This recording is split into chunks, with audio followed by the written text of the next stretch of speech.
Oh, snaps. What's up, everyone? Welcome to today's crypto roundtable, episode 15. Wow, it's already 15. It's just time just flies. So without further ado, let's go ahead and bring up our guest tonight. First and foremost, Generation Crypto. What's up, Generation? How's it going, everybody? Hello, hello. Next up, let's bring up Dark Moon Tim, who's going and doing a thing right there. What's up, Tim? How are Is you, that man? a dab? Am I too old for a dab? Nah, not at all. How are you, brother? Good. How are you? Doing well. And we got Crypto Atlas. What's up, Atlas? Hi. Hi. Hajimemashite. Konnichiwa. How are you, brother? I'm doing pretty good. I'm doing good. That's good, man. That's good. I like it.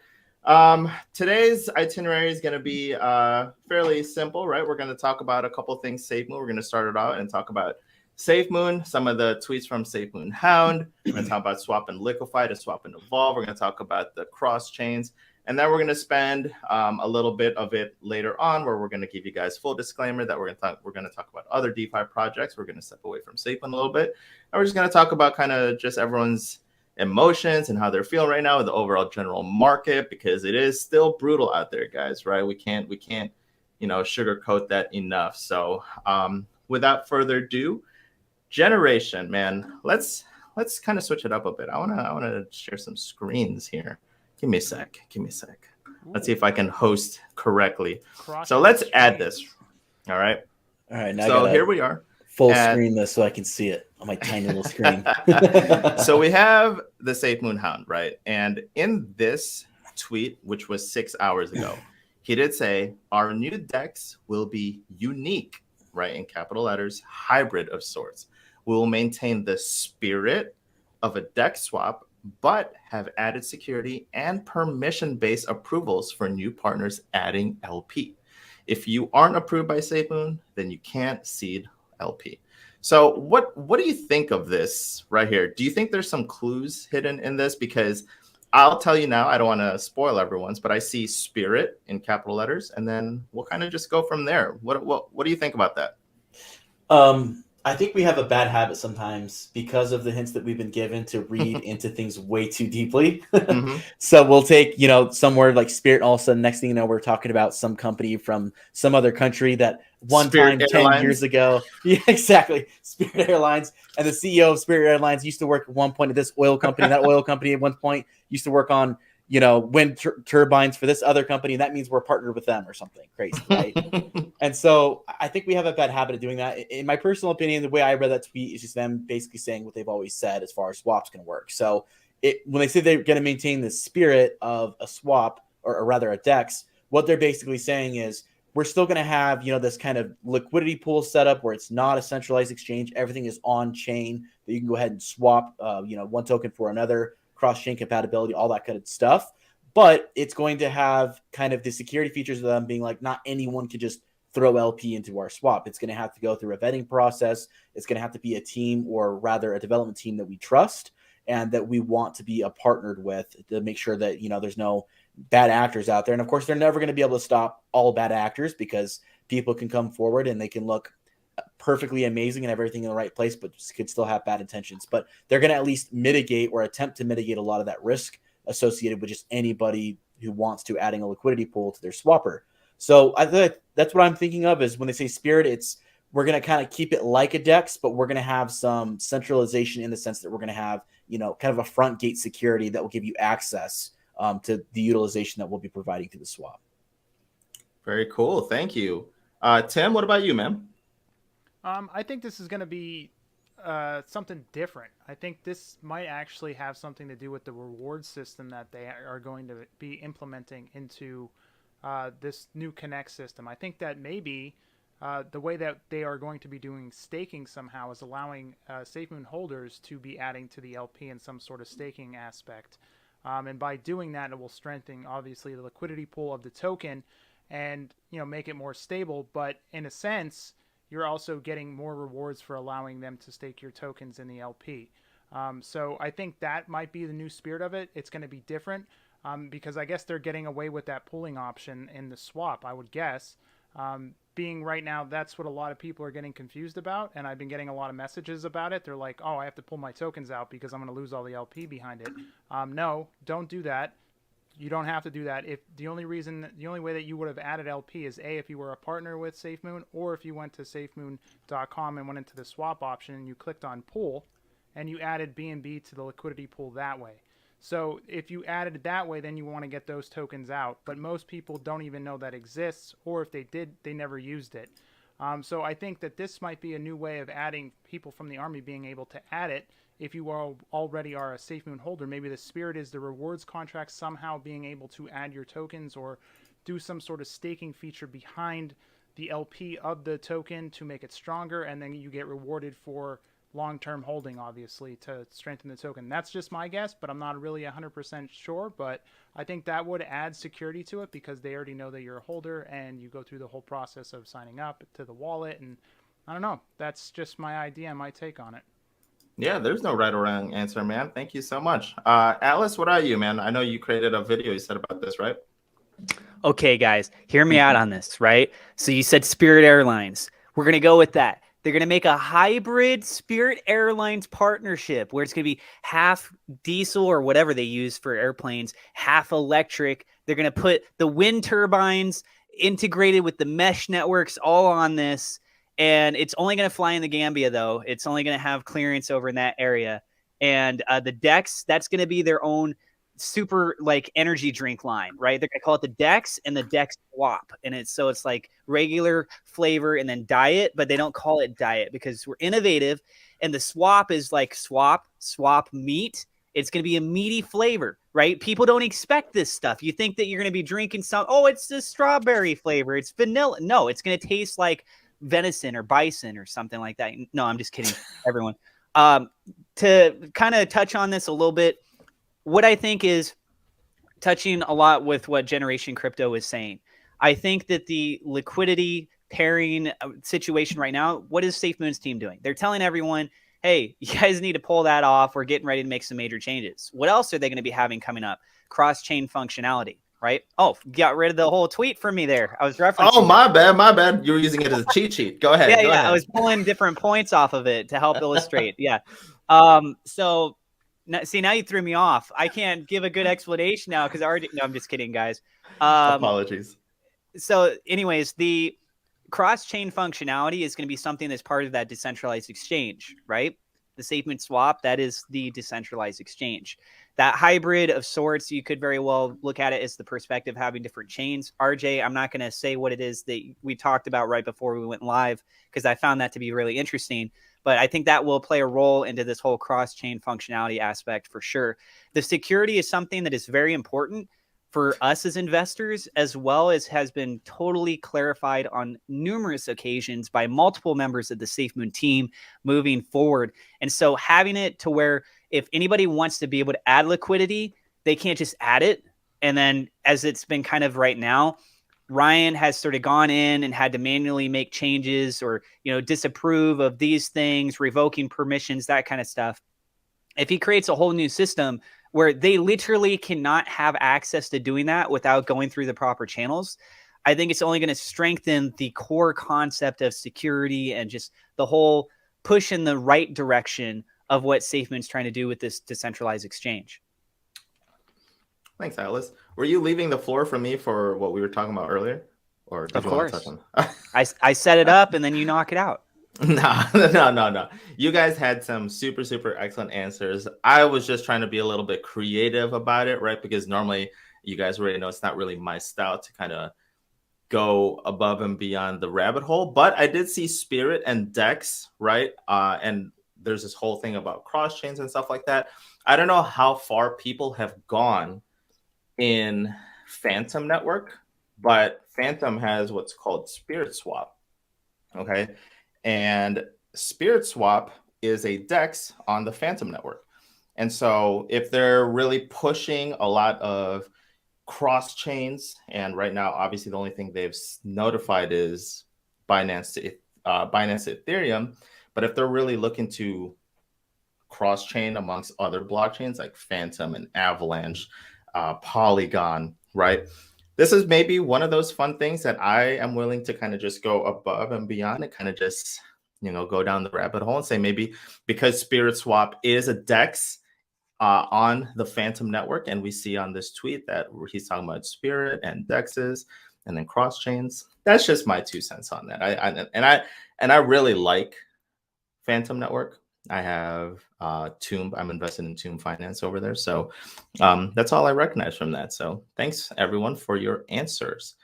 So the next one is, if you guys ever added LP for any token using this feature on SafeMoon please remove and unstake what you have added, or you can lose it.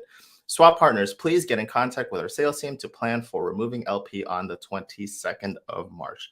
So I'm going to go in reverse order, right? Alice, you and I were kind of talking about this earlier. You were talking about the dates on how things are lining up, because we got some on the 19th, you said, the 22nd, and stuff like that. What is your take on this tweet right here? Obviously, we want to educate people. We want to make sure that people don't lose money, right? This is what Hound is talking about here. Make sure you remove and unstake what you have, or you can lose it.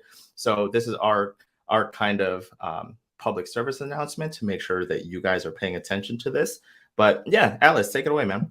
Something that I find really interesting that I'm just now paying attention to, which is what I'm going to go ahead and talk about, is it says specifically for the partners that they're going to be removing the liquidity pairing on the 22nd of March. So they've already made this public announcement. You've already got all these people that are not partners that are going in, that we're removing it. It's perfectly fine, right? If they go off and they do it today, tomorrow, the day after, whatever, but they have until the 22nd of March. But for the actual partners, they're coordinating everything to happen on that day simultaneously. And so that last sort of move will hopefully create just a small little window where if anybody was looking to try and take advantage of it, to manipulate however this is going to be taking place, that I don't know if it would end up causing major issues on the price action, for example, with SafeMoon or not. But if you have your core group of individuals, the ones that went through the due process correctly, on March 22nd, we could see a major shift on some things taking place that day. And then everything that follows suit afterwards with it, I feel potentially all the birthday stuff we're going to be seeing. I don't know about you guys, but it's been giving off way more of a vibe that we're going to be seeing that basically on the 19th on. If we can get something sooner, great. But 19th, that's 4 days from now, depending on where you guys live. So that's kind of my take on this. Thank you. Tim? You're on mute, buddy. If we're just strictly talking about this tweet, obviously this is what I brought up before, that a lot of people don't exactly know what this is, right? So they didn't even, most people didn't even know that this pool feature existed. So if you didn't do this, then there's nothing you need to do.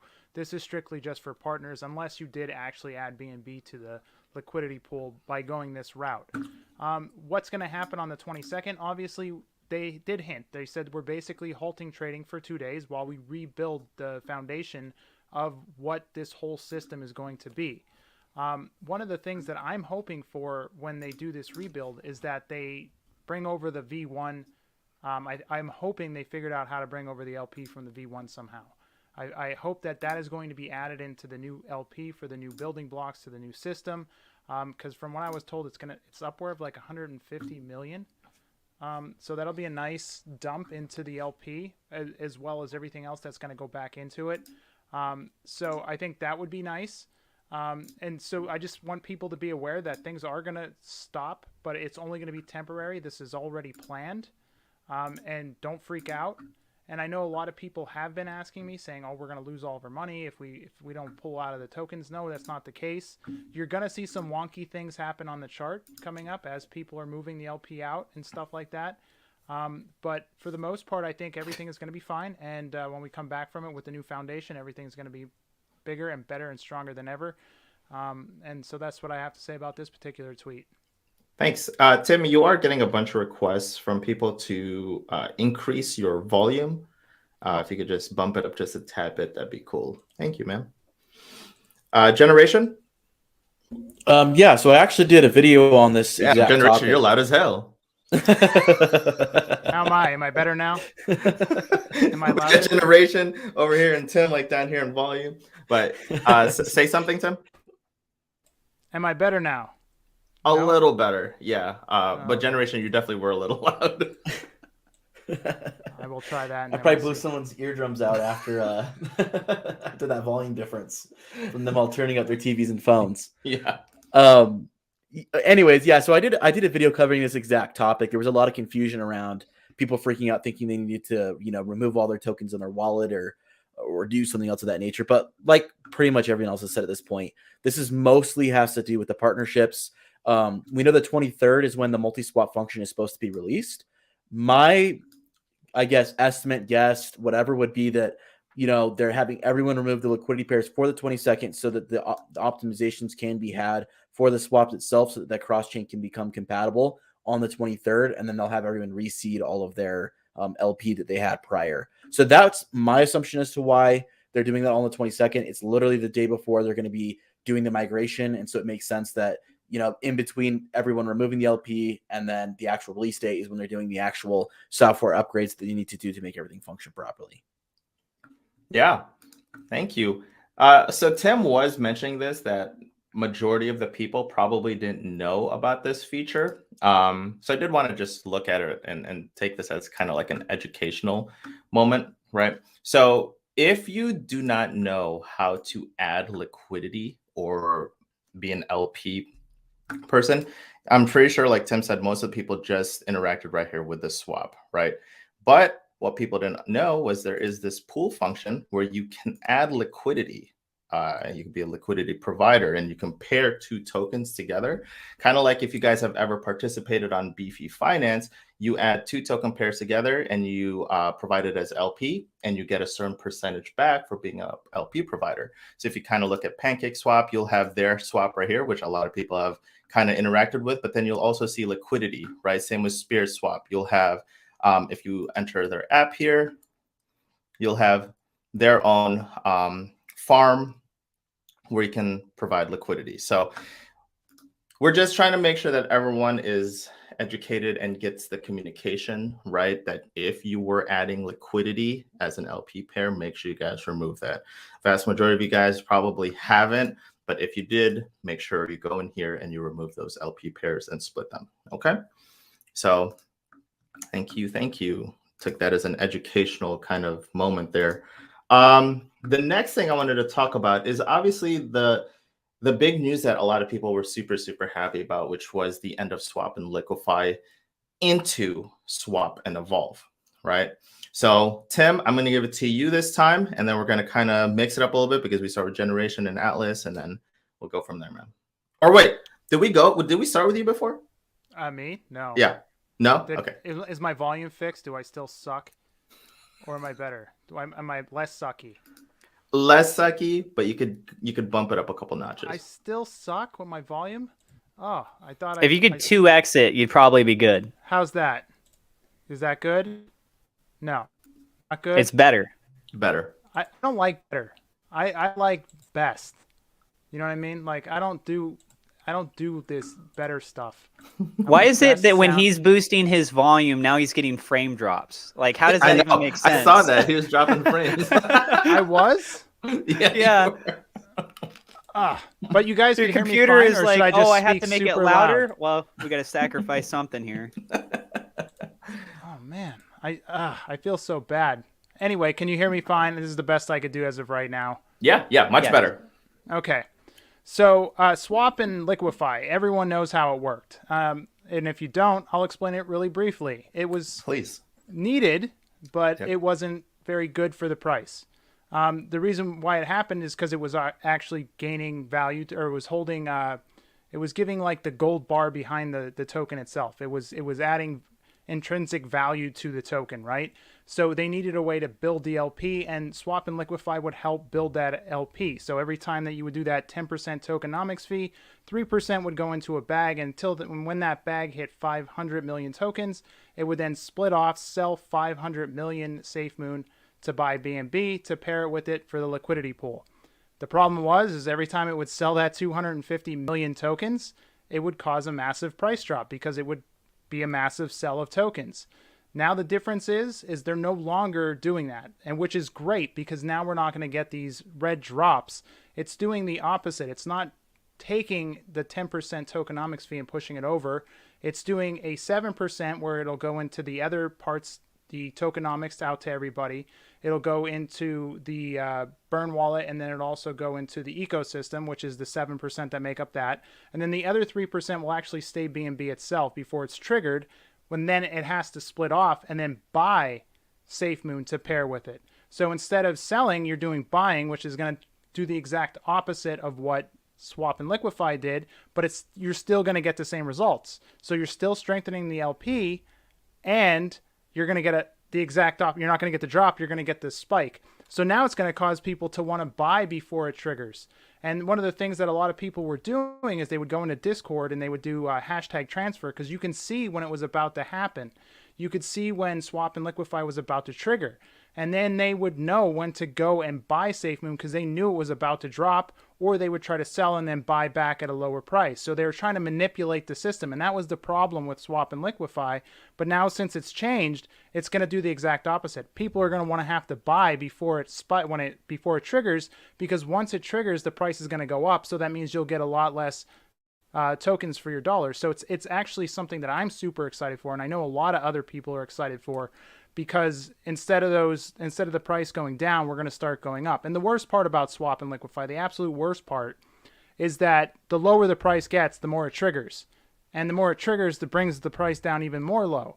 So it just keeps going lower and lower and lower. It was killing the price of SafeMoon, and now it gets to finally flip it, and we're going to start to see, I pray, positive price action in the near future. Even though we're in a terrible market right now, I feel like we're going to see a lot of stuff change after the 24th when we're back online. And that's what I'm guessing they're going to put it in, right? Because we're not sure. They didn't say when they're going to put in Swap and Evolve, but I think that would be the perfect timing to add it when the system's offline and they're rebuilding everything. I think that would be the perfect time to add Swap and Evolve, to come out swinging with Swap and Evolve to make things just super icing on the cake. I hope that was good. I hope you heard me. Nobody tell RJ that we can't hear him. I want to see how long he goes before he realizes. Oh my God, I'm talking to myself. No, man, I said very, very good. Very, very good explanation. I was joking. I was trolling, but now the troll is dead. I was like, yeah, we couldn't hear you at all. It was so low. But the joke was on me because I was muted. No one can hear me at all. What kind of troll is that? Anyways, I'm gonna pass it to you, Atlas. What do you think about this? I really agree with Tim. This is a good thing, right? Any price appreciation always brings back confidence in any project, right? So any protocol that can help, such as Swap and Evolve, will definitely help that. But yeah, go ahead. Something that I want people to kind of grasp for just a moment here is stop looking at the price charts for just a moment. Really listen to what I'm about to say here. Think back about everything that this company is working to do. Remember that they're a tech-based company. And so if you're going to be going through the proper channels to make sure that you're in compliance and you're dealing with not just one country, you're dealing with a whole bunch of countries, it takes time. And when you're dealing with a pandemic and now we've got a war that's going on, I mean, there's just so many factors that really come into play here.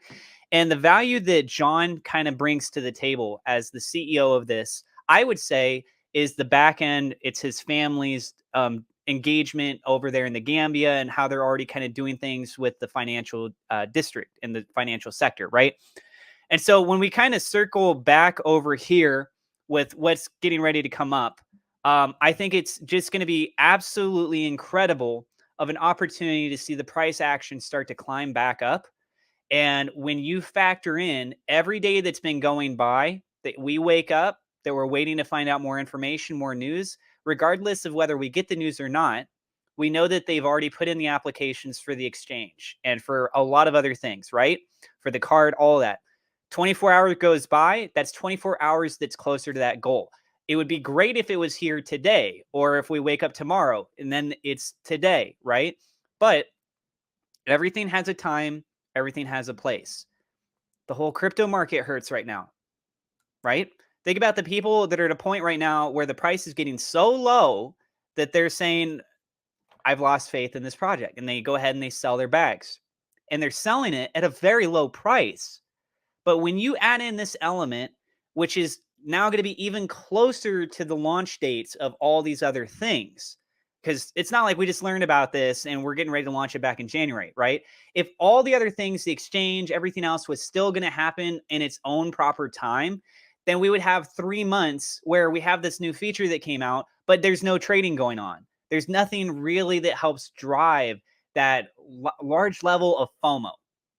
And let's be real, the amount of people that have invested into SafeMoon, the amount of things that SafeMoon has said that they're pursuing and doing, if they start delivering on some very real, legitimate things, which is what we're waiting on, right? Everyone is waiting on these big things. They start actually delivering on some of this stuff. Imagine the FOMO that's going to come back. And imagine that FOMO with design mechanisms that actually helps drive the price action even more. Because you'll have people that they're like, well, look at the price is going down more and more. Okay, it went up today 15%. That's great, but this thing, people are going to sell it because they gained 15% and they're just wanting to get out now. But then the next day, it's up another 35%. Then it's up 85%, right? What happens with FOMO? It finally gets to a point where they're like, well, it's up 300%, sure, but the price is so low that even if I came back in, now that they're actually doing delivery of things, I feel a little bit more reassured with my money. And so you'll have old money that comes back in. You'll have new money that decides that they want to participate in. And if you deliver an exchange, if you have legitimate partnership with MasterCard and you do all these other big names, you're going to attract big names. You're going to have people that are institutional investors, not people that are going to be looking to drop $1,000 into a crypto project, right? This company is going through steps where we're seeing some competitors like Gate.io. I know this is kind of a lengthy answer, but I understand the level of frustration when we look at the price, but it's not just SafeMoon. When you look at Gate.io, what's happening with them? They have compliance issues. You can trade SafeMoon on there right now, right? But guess what? If you're in the United States, once that deadline comes up, and I made a video talking about this, you're not going to be able to have access to that platform. So if SafeMoon is already looking at where they're going to be launching and making sure that the regulations, they're in compliance with that you could actually be able to go use their services, well, then who's going to be the next Gate.io? Right? Gate.io is a top 10 cryptocurrency exchange for spot exchange.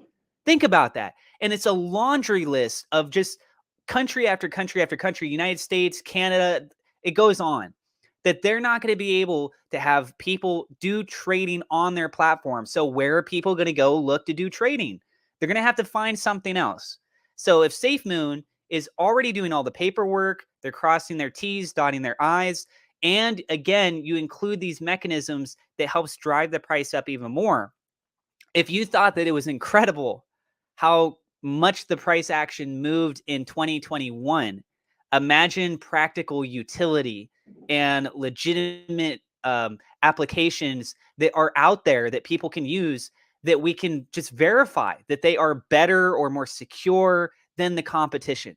And that is where we're at right now. We're in a position of uncertainty, but you have to have faith. If you've lost your faith, you can go and try and do another project.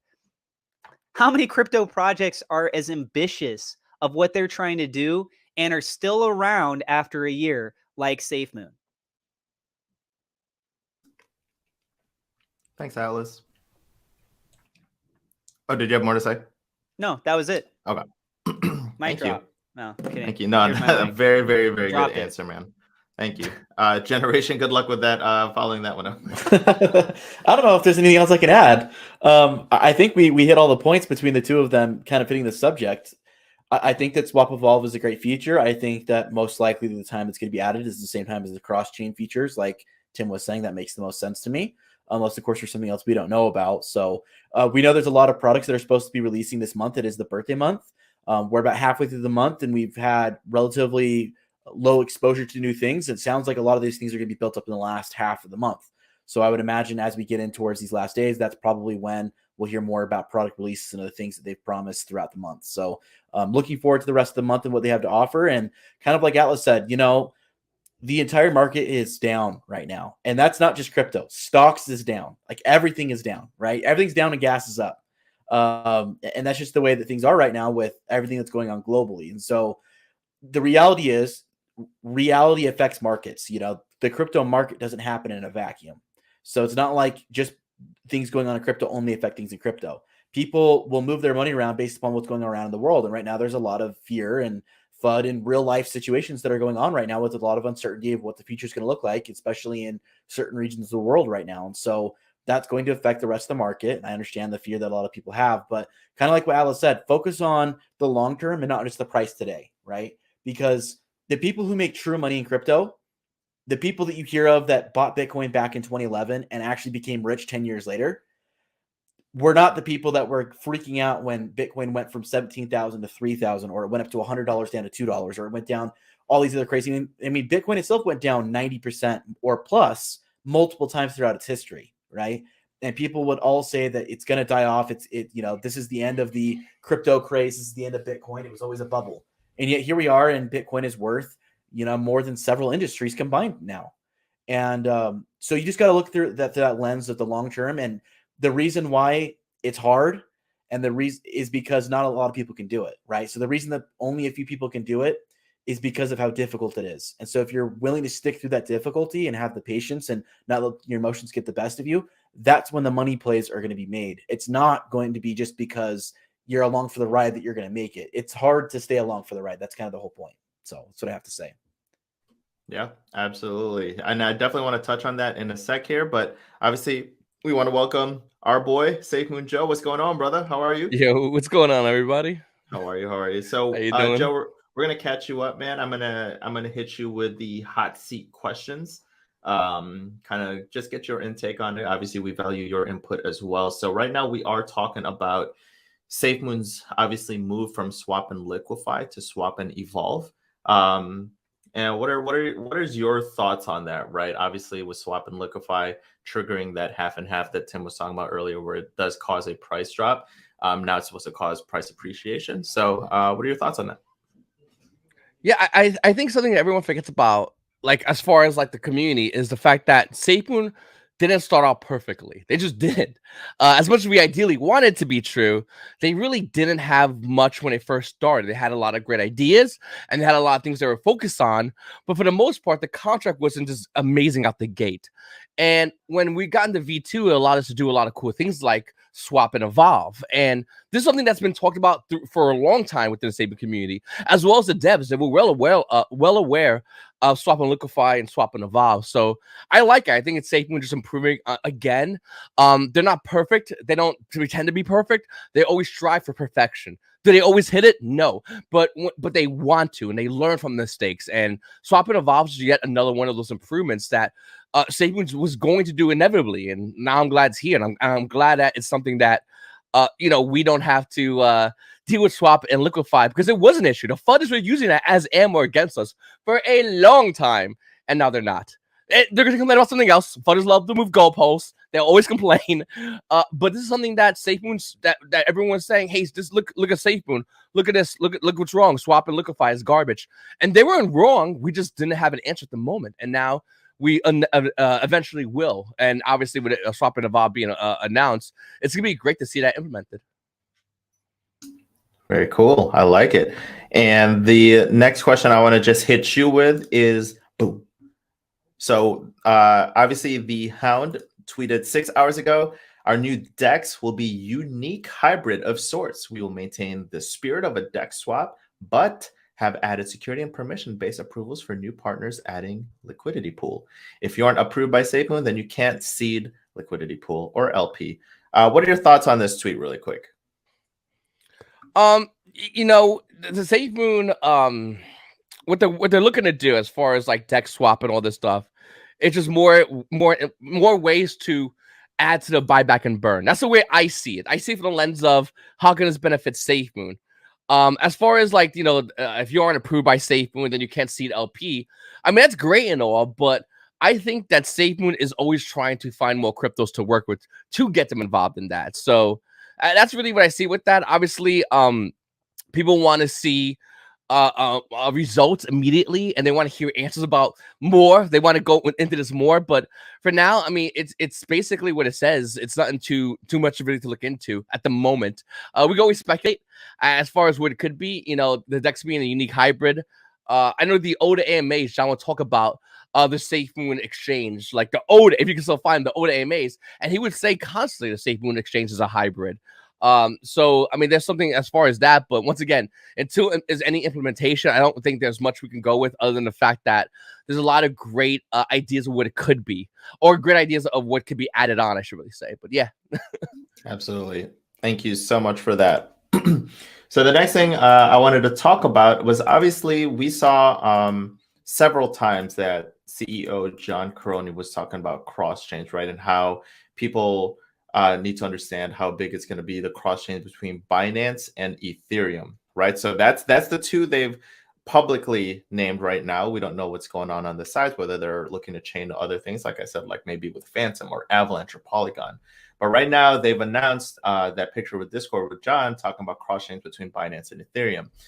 Generation, what do you think about that, man? And not only about the cross chains between Binance and Ethereum, because obviously that's the two we have right now. We have SafeMoon on Ethereum, and then we have SafeMoon on Binance. But what use cases do you foresee with the cross chains?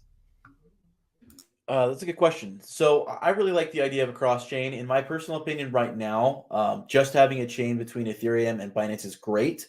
I think it's awesome to be able to go from one token to the other in one simple transaction versus having to go through a bunch of different hoops of, going from your token to BNB and then BNB through a chain in Ethereum and then Ethereum into your token that you want. It's awesome to be able to just do one transaction that skips everything and does it all at once.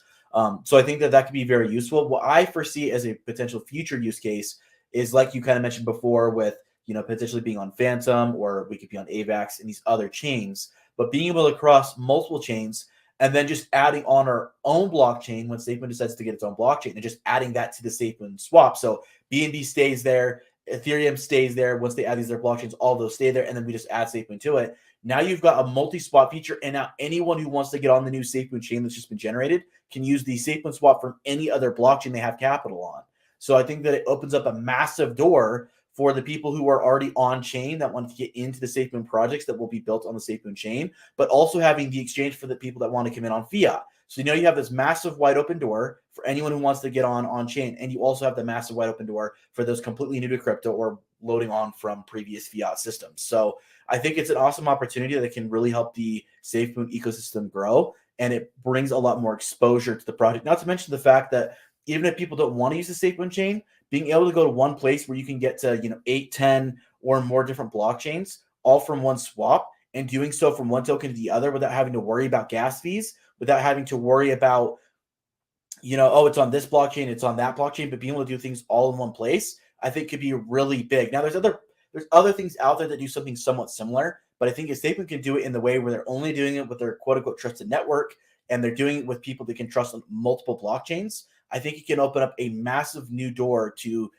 user function, being easy to use. So anyone who's new to crypto can just use that. And even people who are been in crypto for a while, they'll be able to be like, how much easier it is to use this instead of going through 8 different transactions somewhere else. They save money on gas fees. They don't have to worry about the gas fees, and it brings more accessibility. And so we've talked about the tenets of SafeMoon, and one of those is security and accessibility. And I think having a multi-chain function there with multiple blockchains brings both accessibility to SafeMoon and to crypto in general. And it also brings security because of the security features they have set in place with vetting the projects that they're going to be working with.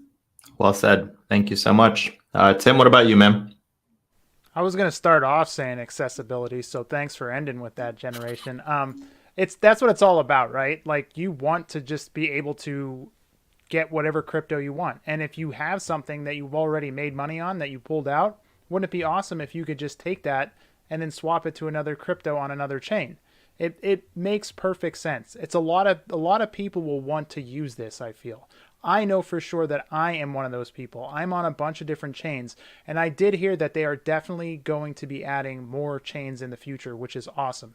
So right now we know they only have Ethereum and Binance, but once they start adding those other chains, that's when you're bringing in a new amount of people that are going to start wanting to use this. Because if they could jump from Binance to AVAX to Phantom to Algorand to Cardano, and they can get back to SafeMoon, and they could, or like what Generation said, they could move any of their assets from those chains right to the SafeMoon chain. I think that is definitely going to bring a whole new demand for the SafeMoon ecosystem. And so that's what really is getting me excited about this new feature that they're going to be adding. Is like, I could legitimately seeing a lot of people move right to this project just for this feature. Especially if they start adding a bunch of other networks to it, so you can just cross-chain to a whole bunch of other blockchains. I think it's going to really open things up, because the ease of just downloading it, having your asset loaded onto it, and just swapping it to something else on another chain, I think is just going to make things change drastically for SafeMoon itself, and I am super excited by it. And I hope everyone else is as excited about it as I am, because I think this is going to change the way people look at it. That's just my take on it. For sure. Thanks. We're going to go right below you and go to Atlas. Atlas, what do you think about it? I like that. You're throwing a little curveball, making me go next on this. You thought you were safe, weren't you? Yeah. Darn, I just forgot the question. I just spaced out for a second. That's okay. So we were talking about cross-chaining between Binance and Ethereum, right? Thank you. Yeah, sorry. It was just a brief moment there. Oh, you're so good. The cross-chain mechanics, I think, is going to be absolutely incredible. And one of the key reasons for this is when you think about swaps, SafeMoon's not the only swap out there, right? There's Uniswap, PancakeSwap. There's the one you're talking about with over on Phantom. There's many swaps that are out there. And if you're looking to try and help show support for SafeMoon and its design ecosystem, you want to drive volume. Volume's going to have a big key play element, because every trade that goes through the SafeMoon swap, you have 0.25% that contributes to the SafeMoon ecosystem. Doesn't matter if you're actually trading for SafeMoon, right? You could have Evergrow traded over for Shiba Inu cross chains, but guess what? You get the 0.25% transaction fee. So what a lot of people really should be asking the question is, what is the biggest crypto that is yet to be added that could drive significant levels of volume? And the simple answer is Bitcoin. It's the number one biggest crypto, and it is not currently on the SafeMoon swap. We know that they said that they're going to be adding it at some point, right? What about Dogecoin? Those are the two biggest requested ones that we've had for months now. If you add in cross-chain functionality, and then you can incorporate very easily, reasonably speaking, I'm not the one doing the coding here, but it makes sense to me, the ability to add in some of the biggest traded volume cryptos that are out there, Bitcoin and Dogecoin, that not only opens up the door opportunities for an increase in volume for SafeMoon because it's 0.25% transaction fee, but also for any of these projects that are getting on there. I mean, I can speak on my own behalf. I have traded Bitcoin to be able to get other different cryptos. So if they had that built in here, people with a mentality like me would be able to have that avenue. So I think it's incredible. Thank you, Atlas. Joe? Hey, listen, it's you ever bought a computer or like a phone on Apple's website? You ever went on the website and bought something, and the first thing you do after you buy like an iPhone, let's say, is Apple will go, hey, you want to buy these accessories? And Apple knows, they know, just like any other company, that once you buy whatever you're looking for, there's still more things that they want to keep you on the website for. The goal is to keep you on the website. They know you can go to Amazon and buy a cheaper iPhone case. They know you can buy a cheaper charging cable. They know that, but they will offer them to you on their website. We'll bring it back over to SafeMoon. By offering more things on the SafeMoon wallet, SafeMoon knows you're not going to be using a swap somewhere else. They know you're not going to be buying a crypto over here doing this. Their goal is the same thing like Apple and every other company out there, is to keep you using the SafeMoon application or SafeMoon swap or many other features that SafeMoon has. Wallet Connect was just added for just ease of use. I mean, it is, but it was added because SafeMoon's like, hey, listen, the more we get them to use our app, the more they'll stay on the SafeMoon ecosystem. And then we could grow it. And SafeMoon is taking advantage of the fact that everybody out there is whatever crypto out there is. They're saying, hey, guys, you want to buy a crypto? Go over here to PancakeSwap. SafeMoon's going to go, you want to buy a crypto? Go download our wallet. In fact, you want to buy, let's say, Enhance? Download our wallet. We'll give it to you. We got you back. Hey, you want to use Wallet Connect? We got you. Hey, you want to use Swap? Which one? Ethereum? Cool. We do that too. We have bridges. So the goal with SafeMoon is never changing. It's still the same. It's just they're doing the same thing like Apple's doing, and all these other companies where they're going, hey, you want an iPhone? Sure, come over for an iPhone. By the way, we have a case. I mean, it's overpriced. I mean, this is Apple, not SafeMoon, obviously. But you're going to be buying it with us. You're going to be using us. Your goal is to stay on this website. Like same like a YouTube. YouTube's the same exact thing. Put a bunch of links to external websites. You will fall off the algorithm. Like it's just how YouTube's weird like that. Like their goal is to keep you on YouTube. And with same with the wallet, it's the same exact thing. It's keeping you on their application and adding more reasons for you to be on it rather than go somewhere else like PancakeSwap or any other place. Yeah.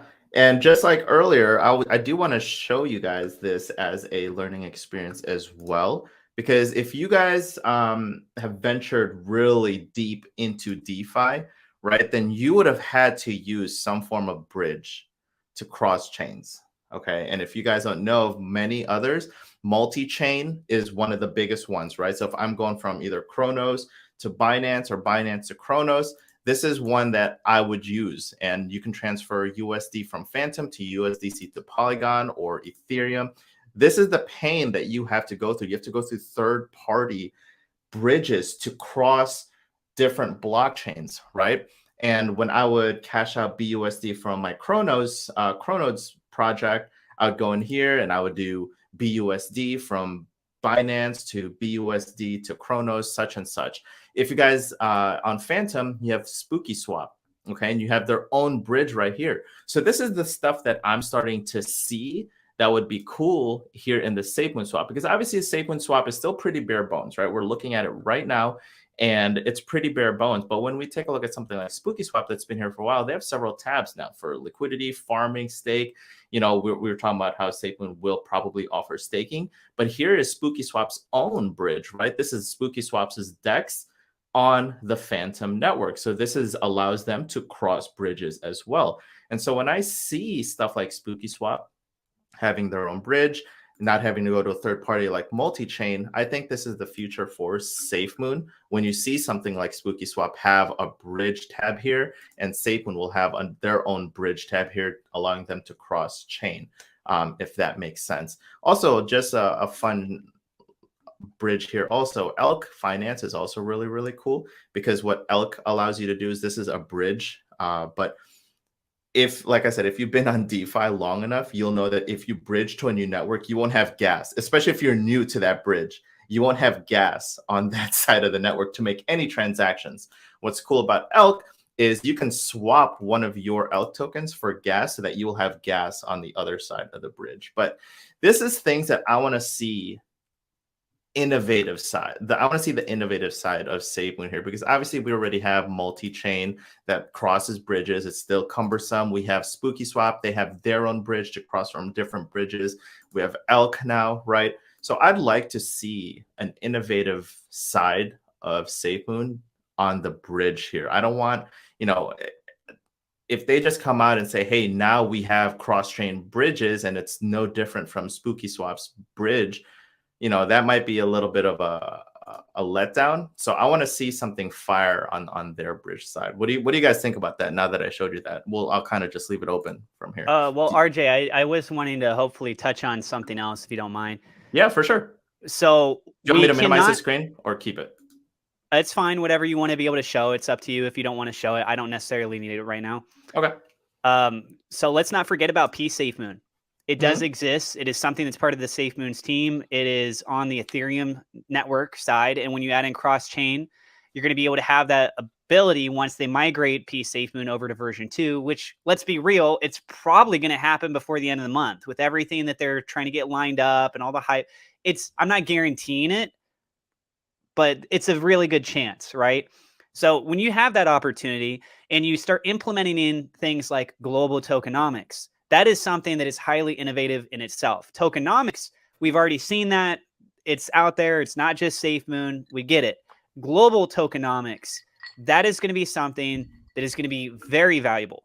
And if you can apply that over for the Binance Smart Chain side, make a little bit of an adjustment, and also be able to apply it for the Ethereum side, think about the major exchanges, the centralized exchanges that only deal with stuff like off the Ethereum network. They don't deal with anything off of the Binance side. You're creating a barrier of entry where SafeMoon's entire ecosystem could benefit, because SafeMoon is SafeMoon. Remember, it's still the same. It's in that same system It's just existing over on a different blockchain. So if you could apply global tokenomics to that, and then also get SafeMoon on these major exchanges that just don't happen to deal with Binance, you're creating, again, another opportunity where it just drives all this extra value. When you look at the SafeMoon swap and having the cross-chain functionality there, of course, SafeMoon's already going to be listed, right? So people are going to say, well, I don't want to have my SafeMoon on this exchange. I want to be able to swap it over for something else that's not on this centralized exchange. I want to be able to swap it over for Evergrow, and it's not on this exchange because they don't deal with anything on the Binance side. So what options do I have that makes it very easy and simple, right? It's the SafeMoon swap. So then that incentivizes people to want to go ahead and export off the centralized exchange to a SafeMoon wallet to be able to use the SafeMoon swap. For sure. Thanks, man. Anyone else have anything to add about that? Normally, I can tell the caliber of a DeFi investor by the swaps and the bridges they use. Like in our chat right now, Chris was saying, Chris Scott, big fan of Elk for the exact reason you mentioned. And then Z Dundee did say, yeah, gas is the major issue in crossing chains.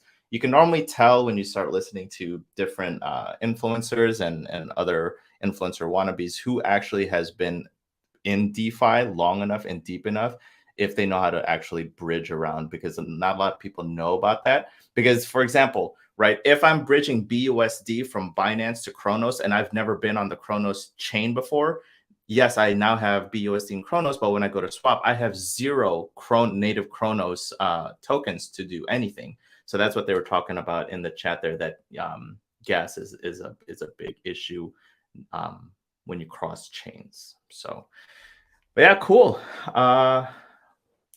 I think that's all I have on SafeMoon. I just want to say, SafeMoon is also building all this from scratch.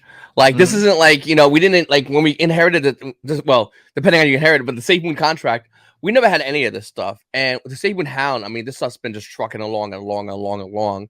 And like you said, that website before had all those cool things.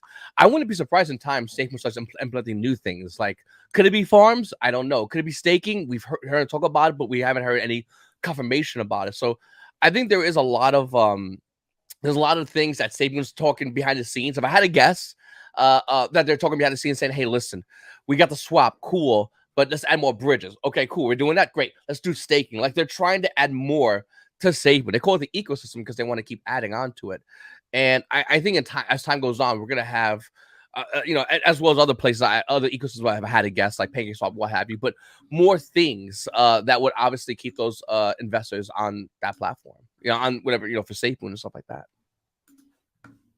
Yeah, no, I agree. Do you guys see SafeMoon having something like as robust as something like a Spooky Swap, where they have different tabs for liquidity? Because obviously right now they have swap and liquidity, right? Do you think they'll have something like farm, staking, bridging? Obviously we just talked about bridges, but here's NFT, right? Do you think they'll have something as robust as this as they continue to build out this SafeMoon swap feature? I do. I mean, I think they even mentioned a bunch of that stuff already. So it's not like it would be a surprise if it's all there when it comes out, and it is awesome seeing it somewhere else. You know what I mean? So you could see the future, but like what you said, what are they going to do that's innovative, that's going to make them stand out from other places that do have something like this? So what's their take on it? What are they bringing new to the arena? So I'm excited for all that. I noticed that has staking, that has NFTs, that has the bridge, that has the liquidity, that has the swap, that has a lot of the stuff that they've been talking about. Now, what are they going to do? What's their spin? How are they going to play it? How are they going to be the innovative company that they're talking about? What kind of tech are they bringing to it? And I heard that they have some really cool rewards contract that they got, and that's going to be something that they're going to be implementing in the future. And I want to know what that's all about. What exactly? How does that change things up? Because apparently that rewards contract, from what I was been gathering, is that was acquired from somewhere else that did a really good job building that. And I'd like to know how it all works and what's the whole process behind it all. So I'm still trying to find information on that. But I think it would be really cool to have a lot of those features that are up there. We definitely know they talked about staking. We definitely know they talked about bridging. We definitely know that they talked about swapping. And we obviously NFTs with Naughty Knots, they're doing all that stuff too. But what else are they bringing to the table? I agree. I agree. I really do see, like everyone has touched on, right? SafeMoon wants an ecosystem where they don't have to leave the SafeMoon DEX, the SafeMoon swap, to go anywhere else to do any bridging, any farming, any staking. If they can keep everyone on their own swap, kind of like what Spooky Swap has over on the Phantom network, that will definitely increase a lot of volume towards the SafeMoon ecosystem, because now everyone is swapping, everyone is bridging, everyone is staking over here on the SafeMoon swap. Like I said, I just want to emphasize that I really want to see some innovative sides on SafeMoon, not just to go ahead and copy something like Spooky Swap, which is just a liquidity feature, a farm feature, a bridge feature, right? SafeMoon is a technology company, so I want to see them kind of push the boundaries a little bit on that side. That's just something that I would like to see. So anyone else have anything else to add on that one? No? Cool. Yes. Go ahead. No, I do. Absolutely. I'm actually going to contrast you and Tim on. It's great, but we need core functions, right? The whole idea of making sure that people want to keep using the SafeMoon swap, the SafeMoon wallet, instead of going to other locations. Great. Innovation is a wonderful thing, but it takes time to build out. There are core things that could be added that are just commonplace that you see in many different locations. And guess what? If people are using SafeMoon swap and they don't have those functions, we're already in a position where they are already leaving to go use other people's tools. So let's build out the fundamentals of things, which is what they're probably working on.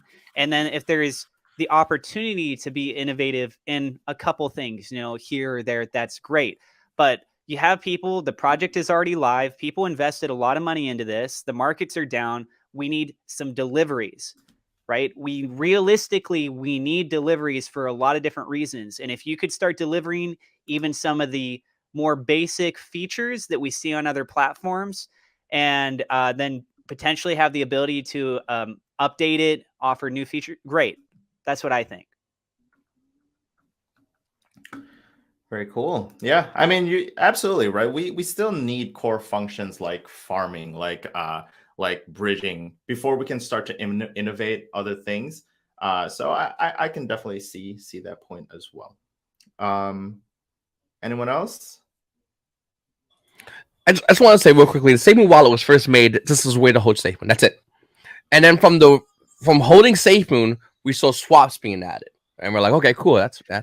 All right. Now we have Ethereum. Now you can do Ethereum on the SafeMoon wallet. We're like, all right, cool. Now we have Wallet Connect. So it's a product that's being built upon constantly. And it's all done by the community. The community literally just tweets at SafeMoon mostly and says, hey, we really cool. We had dark mode. And then you see SafeMoon Hunger. All right.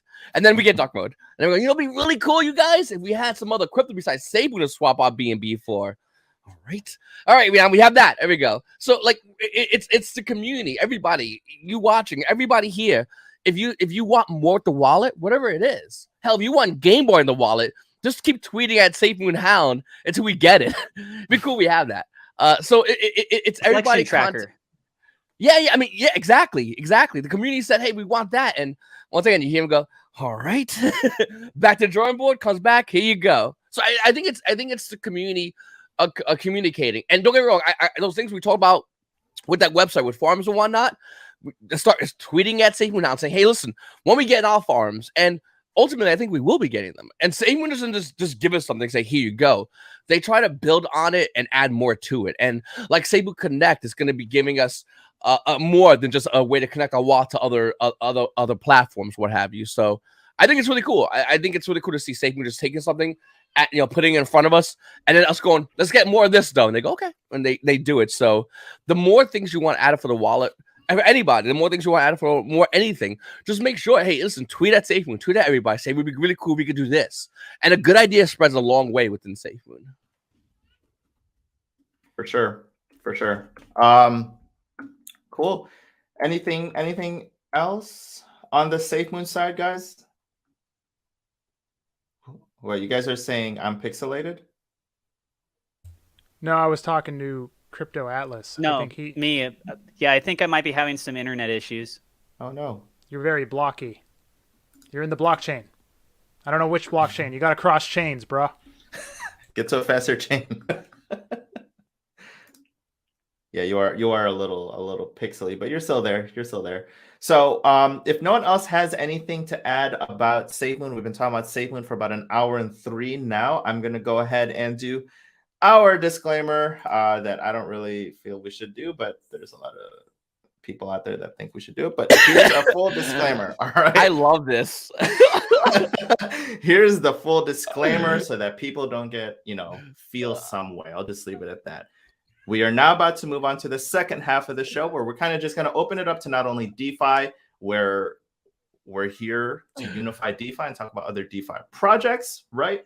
But just the market in general, not just SafeMoon, but how people are feeling and stuff like that. So here's your disclaimer. So if you guys don't want to watch the rest of the show where we're going to talk about other things, then please, this is your disclaimer. So as we were looking at the chat, one of the major ones that people wanted to talk about was Strong Block. Okay, so there's a lot of people in here that is invested in Strong Block, such as myself. I'm heavily invested into Strong Block, and I think there are some members of the roundtable that are invested in Strong Block as well. So if we take a look at, let me just bring up my screen here. So we take a look at Strong Block. They are now at 400,000 nodes created. Okay, so the amount of nodes being ramped up is starting to exponentially grow. If you guys haven't already, please listen to David Moss's AMA. All right, he's got one on YouTube where they recorded the entire thing, but people need to understand Strong Block is definitely down, but so is a lot of RPC endpoint type projects like Thor. Like if you look at all the nodes, they're all down along with the entire market. Okay. Now, same thing we're talking about with SafeMoon, right? If you believe in a project, bear markets, down markets, that is, and I think Generation touched on this, right? That is the time to really, and this is not financial advice, so let me put that disclaimer up there, but that is the time to really, millionaires and wealth is built on bear markets. It's not easy by any means, right? Like Generation talked about, if it was easy, no one would be selling right now. There wouldn't be fear. There wouldn't be, people being scared in the market. But that's where, if you believe in a project, whether that's SafeMoon, whether that's SafeFu, whether that's Strong Block, if you have done your research and you have, the best way to hedge against uncertainty is more knowledge, teaching yourself more things. If you find a project such as SafeMoon or Strong Block and you really believe in the project, then bear markets is what you call in value investing an event that triggers where things that were highly priced go on sale, allowing you to enter at a much cheaper price. And then as the markets recover as a whole, only the strong will survive, no pun intended, and you will start to reap those rewards. Okay. So if you guys haven't already, it's Strong. Follow David Moss. He is the CEO of Strong Block. And if you guys already do not know, Strong Block is working on their own strong chain, aka their own blockchain. So they are really going to separate themselves from other node projects. And I truly believe that. I mean, once Strong Block releases their own and other projects are being built on Strong Block, I really am bullish on the Strong Block team simply because of their engineering background. I will leave it open mic to you guys on those that are invested in Strong Block here as well, and what you guys think. Let's point out as well as that they're talking about doing limitations here in the near future. Remember, I can't remember the full details, RJ. Hopefully you saw this, but they said as far as for the total number of nodes for Strong Block that they're going to be setting a cap here in the near future. That's for Ethereum nodes only, right? Yeah, I believe that's for Ethereum nodes only. So a lot of people have been, making Service 2 Polygon nodes as well as Service 1 Ethereum nodes. It does sound like from that announcement that they are going to stop and put a cap on the Ethereum 1 service nodes, which means that, you can take it one of two ways. A lot of people are now seeing that Ethereum Service 1 nodes will be much more valuable because you won't ever be able to make them moving forward. But at the same time, I'd like to pick your guys' brain on this, right? They're incentivizing a lot of people to move from service one strong to service one Ethereum to service two, because they're saying that you'll have more incentives on service two. But what do you guys think about that with the whole cap on Ethereum service one nodes? And will you guys actually migrate your Ethereum service one nodes to Ethereum service two? I'll go ahead and speak up. Oh, go ahead, Atlas. Sorry, I'm not trying to only speak, so I'm No, giving a please. little bit of gap there if you guys want to talk. So if they create a seamless ability to be able to migrate over to the other chain for these, then great. If they don't, then I think what we're going to end up seeing is that the people that are on the Ethereum side, they're like, well, I can't make more nodes with this. Okay, well, what other utility do they have right now? Oh, it's still a new project. They don't really have much of anything.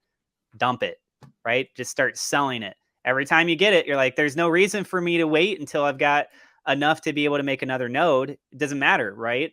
Every time I get it, I'm going to start dumping once a day. Doesn't matter what the price is, because it's up to them for the project to figure out some sort of a solution for this. So if they do have an easy way to be able to migrate it over, I would not be surprised if there's a group of people that just start selling and that's it. You could have people that decide that they want to sell it and then go through another avenue to be able to get it converted over and then start establishing nodes over there too. But that's a lot of work, and there's lots of new players that are coming up in the node service, the NAAS kind of space. We're seeing lots of new innovative things that are much lower prices of barrier of entry. They don't have as many nodes that are currently out. And I think that the value was strong moving forward, something that keeps me optimistic, because I'm talking about some of the pessimistic side, but the optimistic side for this is the stronger. So it's not just the strong chain, but also that they're going to have the stronger token and the value play that's kind of tied in with all the first early movers, which is the people right now that are doing these node projects. So there is still something that's there that will be provided of value. Yeah, for sure. And Krug does touch on this a bit. He says, my opinion is that the service to ETH will tie into stronger rewards to incentivize pure speculation, of course. So Generation, I apologize. I don't want to put you on the spot. You're in Strong Block, right? Yeah, I've got a few nodes. Okay. So what's your take on this? As people see Strong Block kind of bleeding with the rest of the market, what's your take on it? Obviously, I can understand, there's a lot of people who bought into this near all-time high when, it was over $1,000 a token. They bought in one or two nodes worth, and now it's, $100 or whatever it is now. And so that's that's 1/10 the value it was when some people bought into that. So I can understand the fear of going, I put a lot of money up front to get a single node, which back then would have been $10,000 a node. And now I could have gotten the same node for $1,000. So I can understand why there's a lot of fear right now, and I understand why there's probably a lot of people that are trying to sell. But like we said, the entire market's down. It's not just Strong Block. And so we can look at, you can look at SafeMoon, you can look at Strong Block, you can look at Bitcoin, not as much, but a lot of these other DeFi tokens especially have had a lot of just continuous downfall in their price. And I think the thing for Strong Block is going to be when it builds out that strong chain, when we get the stronger token, understand more fully what that's going to do for the ecosystem, and there starts to be real world use cases built on that chain. I think that's going to obviously bring inherent value to the strong token, which should help alleviate a lot of the sales pressure that people are experiencing right now. So I don't think that there's going to be something that's going to make the price jump tomorrow, right? It's just not happening. This is definitely something that if you already put the time and the money into, hopefully you didn't put more than you could afford to lose, because right now it is going to be a slow build while they build up those use cases so that price can eventually kind of increase and outpace that sales pressure. So a cap on the version 1, I think, could be good, just because it can cap out the sales pressure because people are already selling. So I don't think it's going to necessarily make things any worse. And then as they're able to push out these other alternative use cases and other things that are built in infrastructure of their project, that could help alleviate a lot of sales pressure, bring up a lot of the price. And then the people that were patient and willing to wait around will be rewarded for that. And then, of course, there is going to be a cap. So maybe you do want to hop on and get in at a good price now. And of course, not financial advice. And then when those are limited and you either migrate over and experience better rewards, or you hold a limited item that can no longer be minted. So whether way that swings, it puts you in a good position. It's up almost 20% right now. So just so you know. But Is the high... it? the high was almost $1,200. So if someone wanted to buy one node at its high, they would have cost 12 grand. So this goes back to everything else that's going on right now, is when you look at the market, there is a huge fluctuation in price, right? I mean, not even a little bit. Like, we are near bottom, and I think it may have just seen its bottom. You know, it's starting to bounce back pretty good right now. I mean, this could all be a fictional bounce, right? So this could all go away tomorrow. And that's just the way this market is right now, is things are fluctuating rapidly. One day you'll see it up a lot, one day you'll see it down a lot. But if you do like a 30-day on this, or even a 60-day on this, it's going to look terrible, right? And this is the way that a lot of projects look right now. There are some that are defying the odds, which is awesome. But with this particular project, I believe it is. With the people that they have working on it, they are wicked smart. When you listen to their AMAs, when you see what they're writing, you know that these guys have like the knowledge. It's one of the reasons why I got into it, is because it's one of these things. When you hear about somebody and it's something and someone tells you about it, you know, you always have the ability to do your own research to make sure that you feel comfortable investing in any project. And the reason why you want to do that, and this is the huge reason why, is so when moments like this happen, when the price starts to drop, because nothing always stays up forever. Balloons, nothing always stays up. There's always going to be a downfall to anything. But if you know the people that are working on the project, and this is why I love SafeMoon so much, is I believe in the people behind the project, just like I believe in the people behind Strong. I think that they are really smart, and I think they're going to figure out a way to make sure that this stays to the point where it's going to be sustainable for everybody in the future. And they're going to be coming out with a lot of cool things in the future. I don't know if I'm going to swap over and do ETH2 yet, or if I'm going to do a Polygon. But you know, I do like the option that I can do that, and I would probably move to ETH2 if there was like a stronger reward in that aspect. So it's all about what you want to do, but I might change it up. You know, my next node that I mint will probably be a different in a different spot. So, but yeah, I liked how it bounced back. I was just looking at that because there's probably people the same way about other projects. They'll see it and they'll be like, oh, you know, and it's just a feeling around for a lot of projects right now. Yeah, I mean, we saw a bottom out at 105.30, 105.31, and is now at 154.91. So, you know, no one ever has a crystal ball, but this is nice to see, right? It's up like $50. So that hopefully this can continue rallying and then just continue piggybacking off some good and positive news here. Alice, I saw you had your hand up. Yeah, so one of the things that we should keep in mind too, as people that come into this sort of space, is that it's much more evolved in what kind of projects are available and how they work than it was 12 years ago. So we have projects now that do reflections. We have projects now that you can compound. And so when markets are down, I mean, look, guys, you got an option, right? You can hold on and wait for the market to come back up, or you can sell. It's one of those two things. But do you choose a project? I mean, you can. I'm not saying it's necessarily bad, but do you choose a project where it doesn't have a compounding function, doesn't have a reflectionary reward system? You're not actually getting more of these tokens. It's not deflationary in its model set because of the trading volume that's going on. You just buy an asset and you're hoping that the market goes up. So now it's up and you just sell it for what it is. You still have the same amount of what's there. Staking is another base system, but we're kind of incorporating some of these mechanics natively instead of having to go through a third-party service provider and having to deal with all those other issues, right? So when you look at SafeMoon, you look at Strong Block, you look at all these other things, markets are down, but what has been happening during the course of that time? If you've been in it long enough, like many of us have been, these node projects, I'm not going to sell it for like 80% less just so that I got, what, $20 instead of $100 or whatever. I'm just going to compound it. All I have to do is pay the gas fees, and those are pretty darn low also on top of everything else. So I'm just letting it ride. And guess what? When these things start to come up, the more reflections that I have with SafeMoon, the more value overall my portfolio is actually going to be worth. So my dollar cost average is constantly shifting because of these incredible advances in technology that we are now starting to see. And those are part of the moments that should get us excited, because when we come out of the muck from this and we start to go into a bull run, guess what? Imagine how many millionaires will be made at that point in time. How many people that didn't give up, and how many people that participated in these kinds of systems that then helps validate that these systems are legitimate.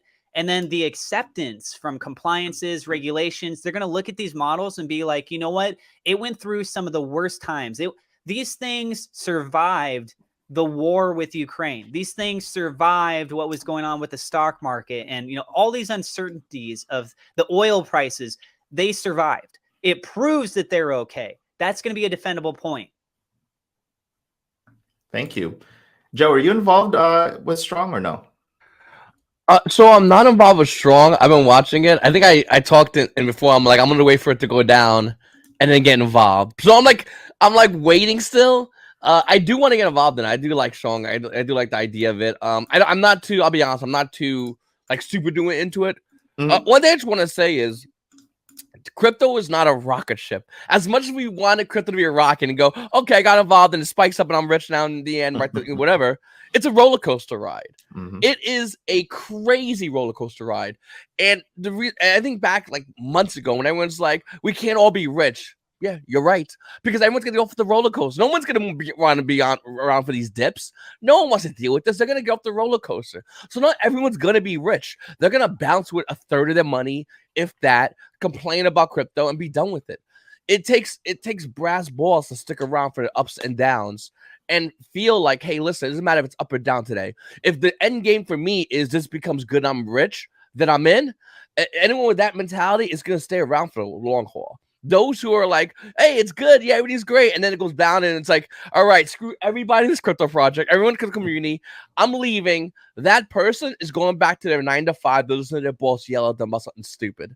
So if people are upset about whatever, anything, whether it's Strong or Saban, what have you, they don't understand that the roller coaster ride doesn't stop. Strong is over tomorrow.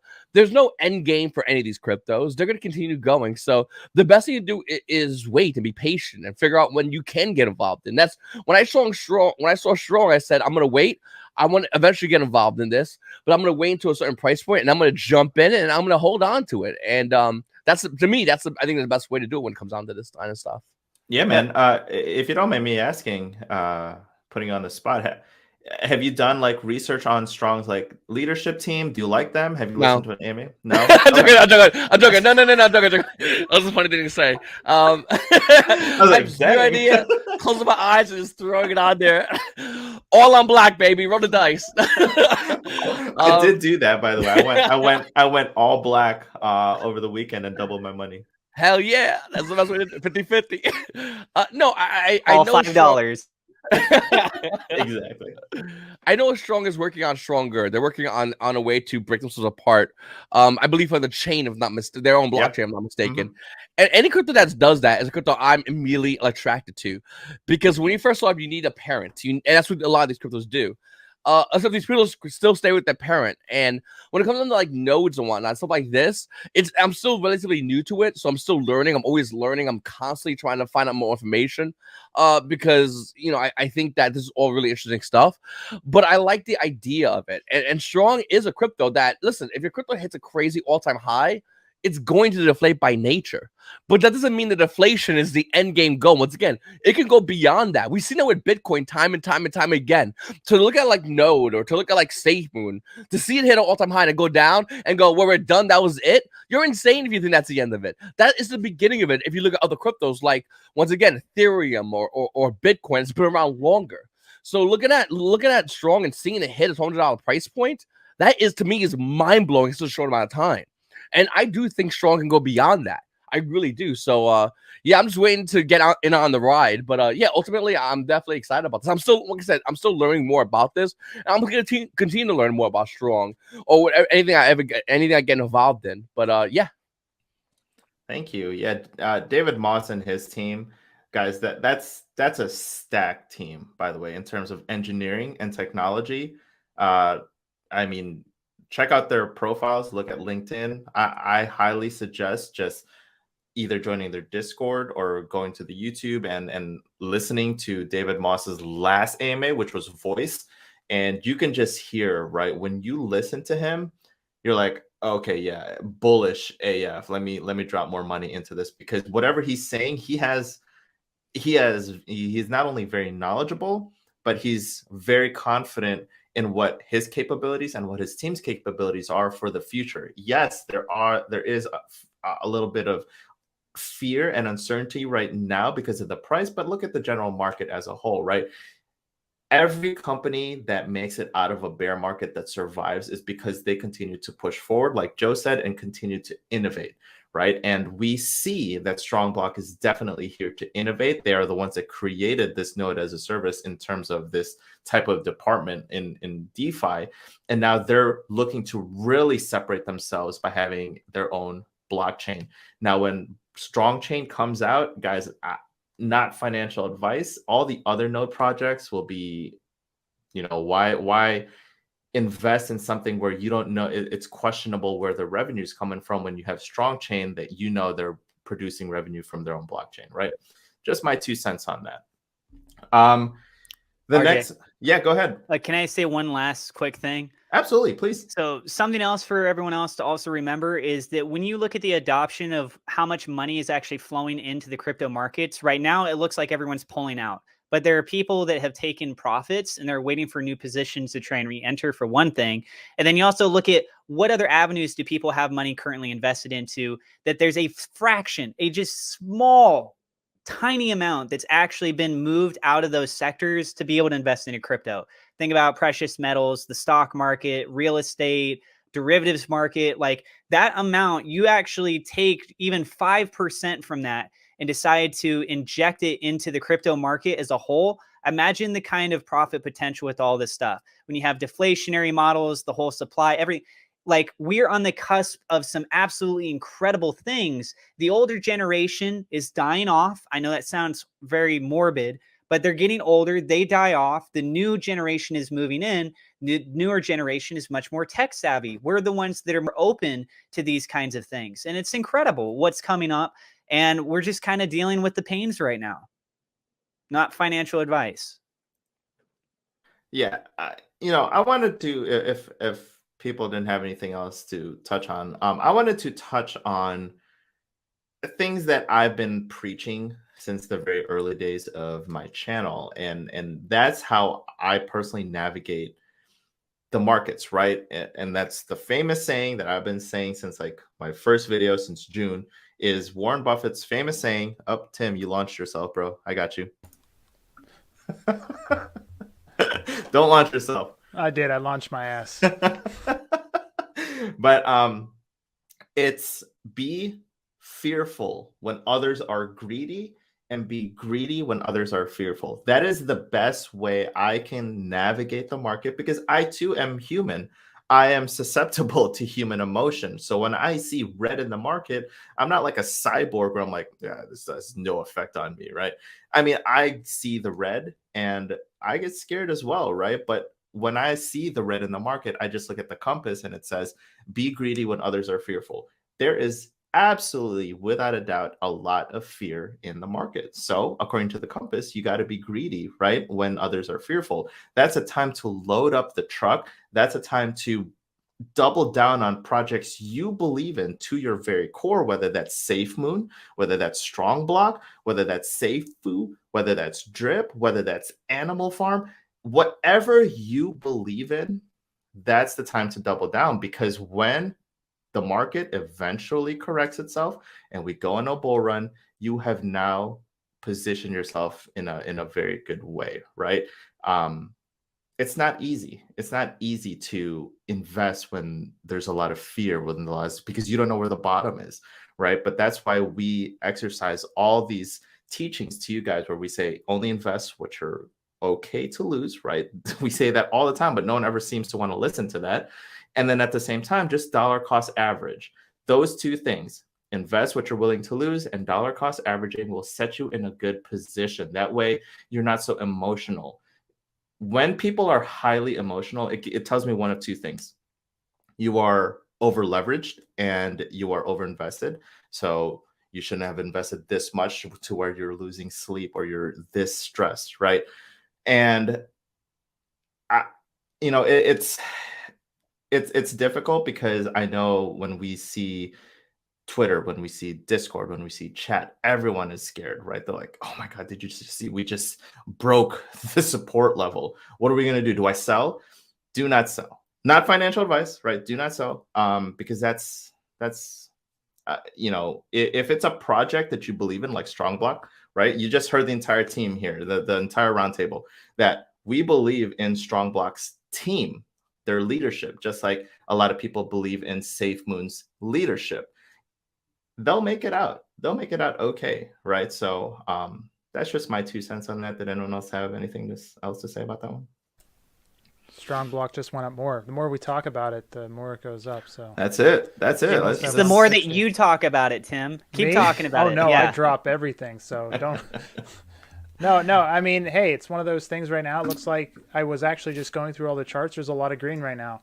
I guess there's some positive news going on, and it's affecting a lot of this stuff right now. So, you know, Positive news on the overall market or strong? just the overall market. Now, I haven't seen anything spike like strong, but now Bitcoin's over 41. Good. That's what I saw. So there's a lot of, it's like 41 and a half. Ethereum's up over 27. So you have Binance is up 3%. So there's a lot of stuff going up right now. If I look over on CoinGecko, there's a lot of green going on everywhere. Polkadot's up 9%. It's like, so yeah, there's some stuff that's shooting up. Oh, look at, there you go. Yeah. So there's only a small amount of projects that are in the red as of right now. And I know SafeMoon had a pretty rough day, but that even turned green. It's up 1.5%. So I like it. Green is always good, right? It brings a little bit of confidence. Now, if we can just maintain this, I think we will be in a good position. But Atlas, did you want me to keep this up, or are you good? No, you're good. You can take it down. Cool. Thank you so much for sharing it.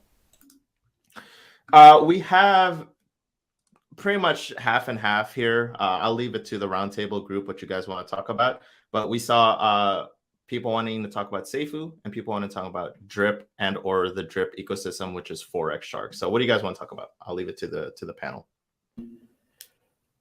I think we can talk about the Drip ecosystem. I think there's been quite a few requests for that one. Yeah. Do you mind taking it, Generation? Yeah, we can talk about that. So I know that there's been a lot of it's every other project we've talked about today. SafeMoon was down. Is going even more down today with the major sell-off that happened today. We talked about Strong, although it is recovering, it has been on a downward trend. Drip is kind of following that same pattern of a downward trend. So what are people asking when it comes to the Drip network? What's going to bring this out of this downfall, I guess, is the question that I've been presented with by a lot of people. What's the saving grace for this project?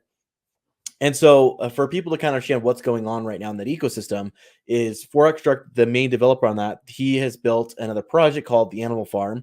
And a part of that was adding extra utility with one of their tokens called the pig tokens.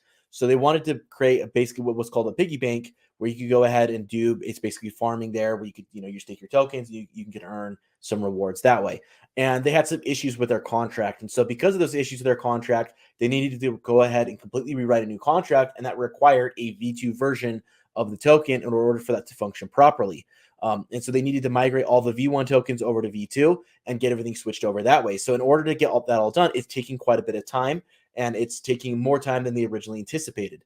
So he had talked about multiple times on his AMAs that they were planning to move back over to the Drip ecosystem. They've got a lot of partnerships lined up and a lot of utility they wanted to add to the ecosystem. But because of the issues they ran into in that contract, that is taking up a lot more time for them right now than was originally on the docket and on the plan. So once that gets figured out with the piggy bank and they're able to get the V2 migration handled, which is happening, I think, the next few days, they're talking about people unstaking and getting things all moved over. So once that all happens and everything is taken care of on the piggy bank, they're going to be moving back over to the Drip ecosystem. They're talking about a lot of new partnerships that are coming. So they've got a Pancake Swap partnership that's coming. They've got a Chainlink partnership that's coming down the pipeline, and they've got a UI update. So they're going to be completely redoing what the website looks like. It's going to look a lot more sleek. It's going to look a lot more modern. And then they're going to add all these massive partnerships they'll be adding on top of the partnerships. Well, other partnerships they'll be adding on top of the ecosystem. And then they've got a bunch of other stuff with some NFTs and stuff they'll be working on in the future. There's a Pokemon game they're style game they're working on right now as well. So a lot of really cool stuff in the works for them. But a lot of it has been put on pause to fix issues in this other project. And so with the market already coming down, with that being put on pause, there's a lot of red in that market right now. I understand a lot of fear that people are having, but that's essentially where we're at in that. And of course, I'm sure you guys can pitch in on that. Hey, Generation, what if they call it Drippymon and it's just all the Pokemon except they put like the word drip in the beginning? So it's like Dripachew, Dripizard, you know, Dripple. That'd be good. That'd be good. Yeah, no, up too. I think that you touched on all the key points for sure, Generation. And what did one you of the touch things, on? I'm just joking. Sorry, Atlas, go ahead. it's like you really want me to. You stepped away. You want me to go over everything all over again? No, like the stuff that's going on. The stuff that's going on with the pig tokens migrating over to the new contract. Oh yeah. Going over the details like that. Yeah. Trying to call me out on this. No, I was trying to troll because I missed everything he said. So I was like, what did he miss? I was trying to get him to say it again. No, I got you, man. No, see, like kind of what I was talking about is that sure, the price of drip is down, but I've been compounding. Mm-hmm. So when the price decides that it wants to recover, which, you know, I can't guarantee any of this stuff, but I believe personally that there's a very good likelihood that it will end up doing so. So I'm not selling it when the price is really low with everything that's going on. I'm just compounding using its own native based system, the system that Forex Shark has built out. While all this other stuff is trying to be figured out with the animal farm, the ecosystem, and what Drip's role kind of plays in place with that, that's fine. All that stuff is taking place. How many cryptos are out there that you can say that you can actually compound? We're starting to see more that are coming out, but over the course of the last 10 years, how many of them had a built-in function like that? How many of them had something that you could earn a consistent return per day in the actual native token? And I'm not talking about in dollars. And I feel I got to point this out. I think there are some delusional people out there that for some reason, they think the system is unsustainable because it's paying you in dollars. If it was paying you in dollars, sure, like you can't print more dollars in the absolute worst case scenario. But when you have a controlled experiment where you're the producer of that token, and that's what your reward is in the token, you can have the ability to make more tokens if it was ever the worst circumstance, right? So this whole argument that some people that want to FUD Drip's token system, saying that like, oh, it's unsustainable, it's not going to work. Like, it's just kind of moot when you kind of fail to realize that they're not paying out in dollars. They're paying out in tokens, which have dollar value. And there's more to it that people just don't take the time to actually go and do research, which we've made videos on.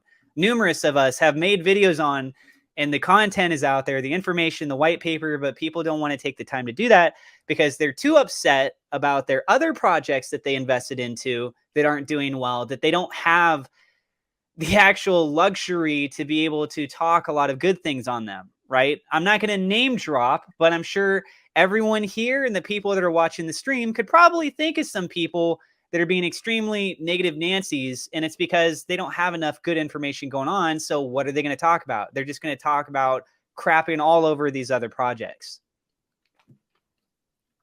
Yeah. Am I on mute? Oh, no, I'm good. I was on mute earlier. I was talking earlier again when I got back. I was like, all right, thank you so much. And then people started talking. I was like, these guys are rude. They're not even letting me talk. But I was on mute. But yeah, no. Good point, Atlas. I mean, we've already created ample videos, right? There's enough research here from very smart people and very respected people in the roundtable that have already vetted the project. The information is out there. All right, so if people are just continuing to FUD, that's because they're choosing ignorance, and we've already touched on that. But did you guys touch on how Forex has plans with a partnership with PancakeSwap as well as Chainlink? Did you guys touch on that, Generation? Now it's my turn to talk while I'm on mute. Yes, I did touch on both of these. I didn't go into detail. I just mentioned them. If you want to go into further detail, you're welcome to. No, not at all. And then the UI change as well on Drip. Yeah, we did just mention that was happening. We of course don't have a release date on that yet, but I'm assuming it's because they're all hands on deck with Piggy Bank right now. To clarify for the community, the pancake swap stuff that's being pushed forward with that, the goal is to have a stable coin be developed. Yep, that'll be some cool stuff there. So, you know, the nice thing about projects like Strong and projects like Drip and projects like Seifu is I heard Crypto Talk, another YouTuber, talk about this, right? Is instead of dollar cost averaging with your own money, if you're already in the project, you have the luxury of dollar cost compounding, right? Token. So if you're in there with Drip, if you see these super low prices, why pull out at $46, $50 when you can just continue compounding at these low prices without having to put more money in there? Same with Strong, right? If you get your 10 Strong tokens, why pull out at $1,000 when you can just use that to compound again without putting more money into the project? So I think that's super cool, right? Even with Seifu, you can always just continue collecting rebases, continue compounding, Drip tokens, continue compounding, Strong block. Like I said, guys, if you believe in the projects, SafeMoon, right? Right now, we saw a negative price action on SafeMoon because we did see a whale dump. Cool. If you believe in SafeMoon, and John and Ryan, this is an opportunity to dollar cost average in there. Obviously, do not invest more than you're okay to lose, but with a price dip like that, you know, that's a good entry point, not financial advice. So did you guys have anything else to add about that one? Incredible reflections. As soon as it decides it wants to start making a run, the lower that the price is of SafeMoon, the reality is because of the design system, the reflectionary model is going to provide a crap ton of tokens to us. So everyone else that's bailing on it, guess what? They're getting hit with the transaction fees, right? So they're already getting that kind of loss at a lower price on top of everything else. But as I'm earning more and more tokens, my dollar cost average is shifting over the whole time. And when the market decides that it wants to go green again, it's going to look incredible. Just think about all the tweets and people, they're going to be sending out things, screenshots like, in the last day, I got X amount of reflections. It's equal to this amount. It's those kinds of things that plants the seed where people are like, you know what, maybe I should get involved with SafeMoon now, or maybe it is a time for me to get back in, those kinds of things. Absolutely. And as we've talked about in the past, right, when that factor, so if we're taking a look at the market condition as a whole as an equation, the one factor in there that a lot of people either don't understand or haven't really experienced it yet is FOMO, and how crazy that variable is in that equation, and how that causes things to just ripple. I mean, look at Dogecoin, right? When Dogecoin had its frenzy, it broke a penny and rallied all the way up to 70 cents, all purely off FOMO and hype. So when things like that start happening, and you know, I really think truly down the line, when the planets align, SafeMoon's releasing real world products. They got turbines. Their swap has integrated cross chains and stuff like that, and people start really coming back in. It has a potential to really cascade into something really strong. So, do you guys have? Yeah, go ahead, Joe. Yeah, I just want to say all these projects, all they're doing is finding ways to make more money, and they're doing different things to find ways to make more money.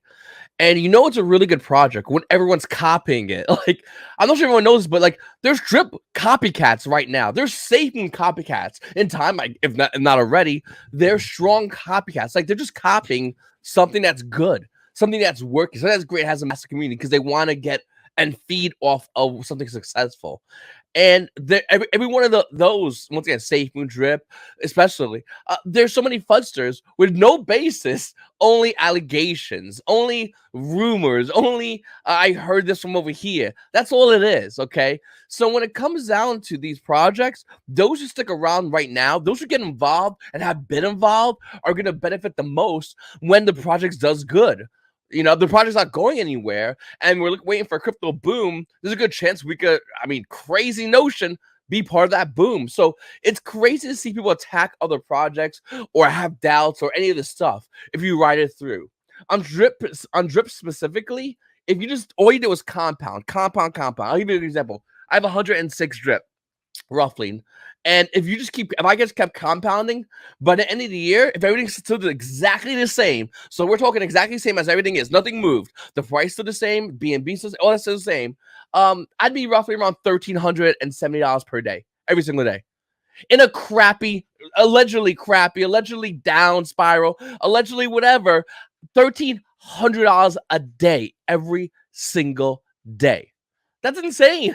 That's absolutely ludicrous.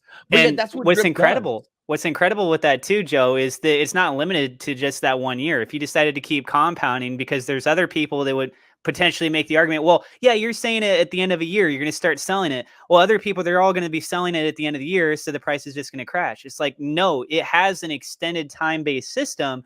So someone like me, you could be cashing out at that point in a year, which is incredible earnings for you. But I just decided to keep compounding, and then I'm waiting to the 2-year mark or till I hit the 100,000 or whatever. So its model gives you options for sure. Sorry to interrupt you.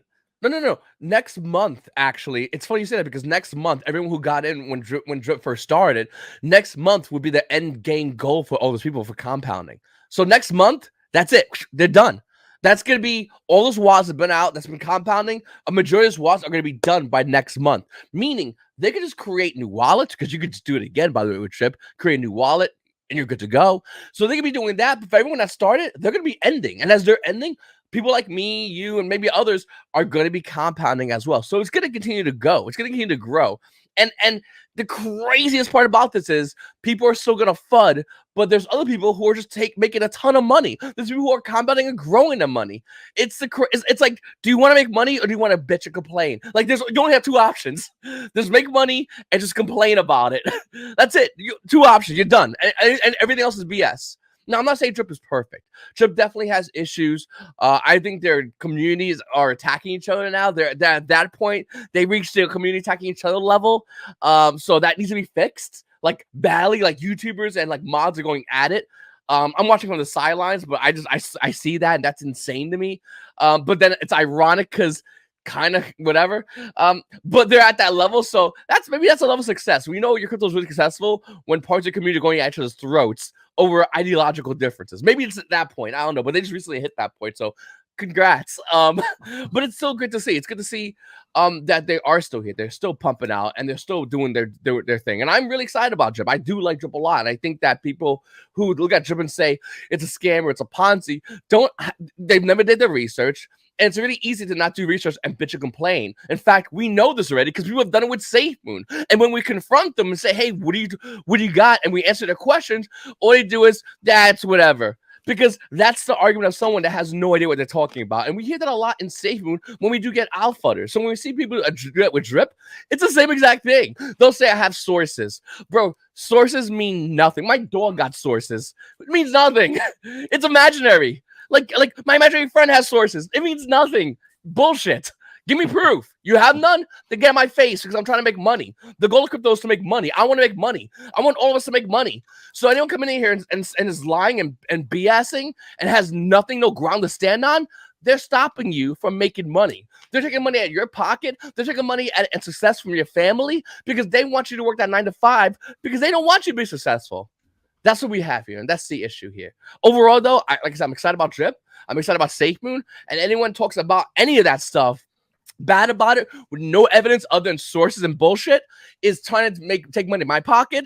And in my opinion, it's my honest opinion, especially those in our community, unfortunately, they're talking about Drip, they're stopping you from making money. And when Drip does good and we're all making money here, and then you get involved, where they're going to be, where they throw up their ass telling you to buy more SafeMoon. Just be careful. That's what I tell everybody.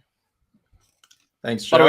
By the way, hi Moon Boy. How's it going? Yeah, Moon Boy. What's up, man? Up? You guys have daylight savings over there in Bro, I'm like, you started early. It's 9:47 right now, so we typically start at 9 my time. They don't have daylight savings time. Because daylight savings time is dumb. We don't need it anymore. Daylight saving time. So you guys like are 82% of the population voted that we don't even need it. And they don't got no technology. So that's what happened. I was wondering why you guys so get this, guys. There's a bill that passed the Senate today, not to bring politics up, but it's kind of not political. It was completely unanimous that they're looking to get rid of daylight savings. Please. So ridiculous. Yeah, so I it's called like the about friggin' Sunshine time. Bill or something like that, but it passed the Supposed to. Senate today. It's supposed to go to the House. They're trying to get it pushed through before the end of the year. So if that ends up happening, then this will be the It's last silly. time we have to switch our Okay, clocks. Good. back. okay. One question. While we're Where at is it, it going to let's go on the stop? metric system. Where is it going to stop? Is it going Right- to stop on this time now, or is Yes, it gonna, this when time now. when it falls back? No, this time now, so it won't fall Okay. back again. Okay. Oh, Moon Boy. Oh, wait, hold on. So Joe wearing a WrestleMania shirt, my boy. Big respect. Scott Hall, guys. If you guys don't know, rest in peace. I don't know how big of a wrestling fan you guys are. I was a big fan of WCW, I was WWF, WWF all the way up to before where they we're at did right it, yeah. now. I'm not as big as a fan now as used to be, but he had a broken hip, so he needed a hip replacement. And from that hip replacement, he had a blood clot, and he had 3 heart attacks. He was on life support for about 3 days and just wasn't working out. So the family pulled the plug. So rest in peace to Scott Hall, an absolute legend of wrestling. So moment of silence. Don't say anything, guys. Thank you, guys. Shout out to the homie Scott Paul. Moon Boy, when you came in, I kid you not, because of Joe's t-shirt, I straight up pictured like the wrestling stage where it's towards the end of the segment. They're like, "Oh, here comes Moon Boy!" Like all of a sudden you walk out. Here you comes know? Moon Boy. Yeah, like you get Slides dude. through with a chair. Broken glass. Stone With Cold his broken new glass, beautiful man. That was- beard. Yeah, I see that, Moon Boy. Guys, it took COVID for me to grow a beard. Now it's doing something. See, so this I've never grown this before. This little piece. Look at that. Hold on. This. So yeah, guys, it took getting COVID and being literally bedridden for days to finally start something here. Ecstatic. I'm not generation. I don't know what kind of testosterone level you have, but I'm trying to get there. It's For happening. guys. sure. We're gonna Cool. see. Moon Boy, we'll give you a little bit of the floor, man. I'll give you the choice, right? Here are the topics we covered tonight, and I'll let you kind of just hot seat it where you just cover them. We talked about Saquon Hound's couple tweets. We talked about swapping Liquify to swap and evolve. We talked about cross chains between Binance and Ethereum. Then we talked about Strong Block and its price action and whether you believe in David Moss and the leadership. And then we also talked about Drip and the ecosystem and what they have in store for the future. So mic drop, go ahead, speed run. Goddamn. So Saquon wise, I've been a little out of the loop, like I said, guys. Kind of just getting over the C word. I don't know if YouTube is gonna ding this video because I'm saying it. I don't care about but that. yeah, so just got over that. Just came from the office, had some work to do. So came home, hopped on here, talking to you guys. Now, crypto wise, I have entered new projects on Project X. Project that actually Generation introduced me to. I kind of went a little heavy on Project X because I like the tokenomics and what they have going on there. Portions of the team are docs, so Project X has been added to my portfolio in the last week. Now, I kind of hopped in while Joe was kind of going on about Drip, and I really want to do a Safe Moon and Drip video. I think it's going to be very controversial, but there's some cool comparisons if you want to kind of draw. If people want to kind of talk about Drip and why it's down and the fact that the Safe Moon army bought and the Safe Moon army is bleeding, well, okay. If those same Safe Moon people bought Safe Moon at the very all-time high, and now Safe Moon's down, 70, 80%? Well, Drip just 60 days ago, buying at its all-time high, but since you can actually compound, you're actually not even in a loss. If you think about it, you're not really in a loss. You're pretty close, if not right there, to your initial deposit due to the fact that you have been compounding, although you bought at the all-time highs, and you're still making the very same 1%, roughly, relatively close. Within a couple of days, you'll actually hit those numbers that you would have made buying at the all-time high 60 days ago.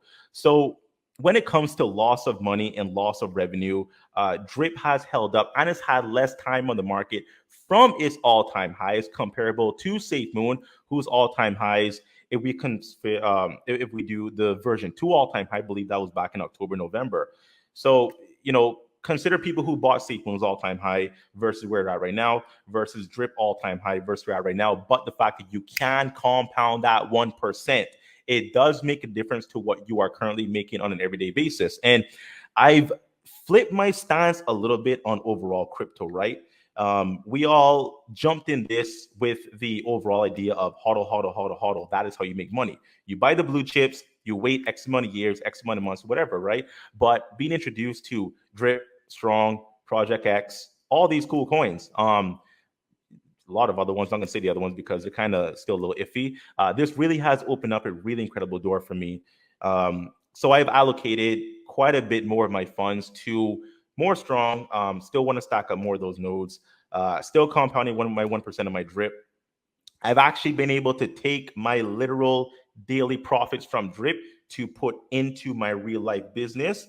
And now I've been able to do some expansion over there in my real life. So that protocol has literally transitioned to my life where I could actually do renovations, buy a couple things, and increase the revenue of what I'm currently doing right now when it comes to my business. So that has been an incredible protocol for me overall. We know Strong is down. We see what happens Strong, but I do believe in the team. I do believe in David Moss. I do love the idea of the Strong chain moving over from the Strong rewards to Stronger. And once that happens, there's literally no case for sell pressure. The token Strong itself is going to go up because you need Strong to make the nodes, but the node rewards are now in Stronger. So the sell pressure is going to be little to nothing. People are just going to be buying Strong, putting back into nodes, and the sell pressure will be flipped over to the Stronger token, which if you break all that down and read the light paper, it is very bullish of what's going on here. So this is accumulation territory. This is make as many nodes as I can afford, empty my account, just have enough for water and food and bills, put that in Strong. Not financial advice, what I'm doing, right? So Empty my account. Damn. yeah, bro, did you read the light paper? Do you understand what Strong's trying I to do here? did. It's very Bro, meaty. it is Don't meaty, yell my at me, boy. man. Empty that account. You just need a little bit for food and gas. That's fine. You don't need a lot of money in your savings. Come on, guys. So that's what I'm doing, man. So things are good. Like I said, kind of been off the market for a little bit. You're very knowledgeable about David Moss and his team. Did you want to take a little bit to educate the people about David Moss and his background? Come on, All right, man, so drop it. You know you want to drop it. All right, so this is a little quick 2 minutes, right? So David Moss. A lot of developers that we see, they come out of nowhere. This is their first year in crypto. They got into crypto from SafeMoon or Dogecoin, and they just want to start developing their own crypto from the very first investment experience. Well, the team specifically behind Strong, David Moss, they're coming from EOS. They helped develop the EOS blockchain. This is about 4 or 5 years ago when they're in team actually developing that whole blockchain. So they have a proven track record of developing a blockchain for a top 30 cryptocurrency token, and it's been able to maintain upwards of the $2 billion plus in market cap for the last couple of months at the very least, and has been up there in the top 100 most likely since inception. Now they were also part of Block One. So Block One is not exactly part of EOS, but coming from Block One, it is not a crypto token. It's more of a crypto technology service. So they started from Block One, crypto technology service, where they help developers, they teach them and help educate them on smart contracts. From there, going over to EOS, helping develop the EOS blockchain, we can see the success, the big success of what's happening with EOS. These very same people have now crossed over from being blockchain developers to making their own token, which is a Strong token. What they're working on right now is a Strong blockchain. So what they've learned from the EOS blockchain over the past couple of years of gaining more experience, more time on the market, more ideas, more advancements, building their own blockchain now is going to be incredible. It's going to be nuts. It's going to be bonkers. So it's not a traditional team that, just happen to be regular investors, love crypto so much that they now want to make their own token. They were developers and they were developers first.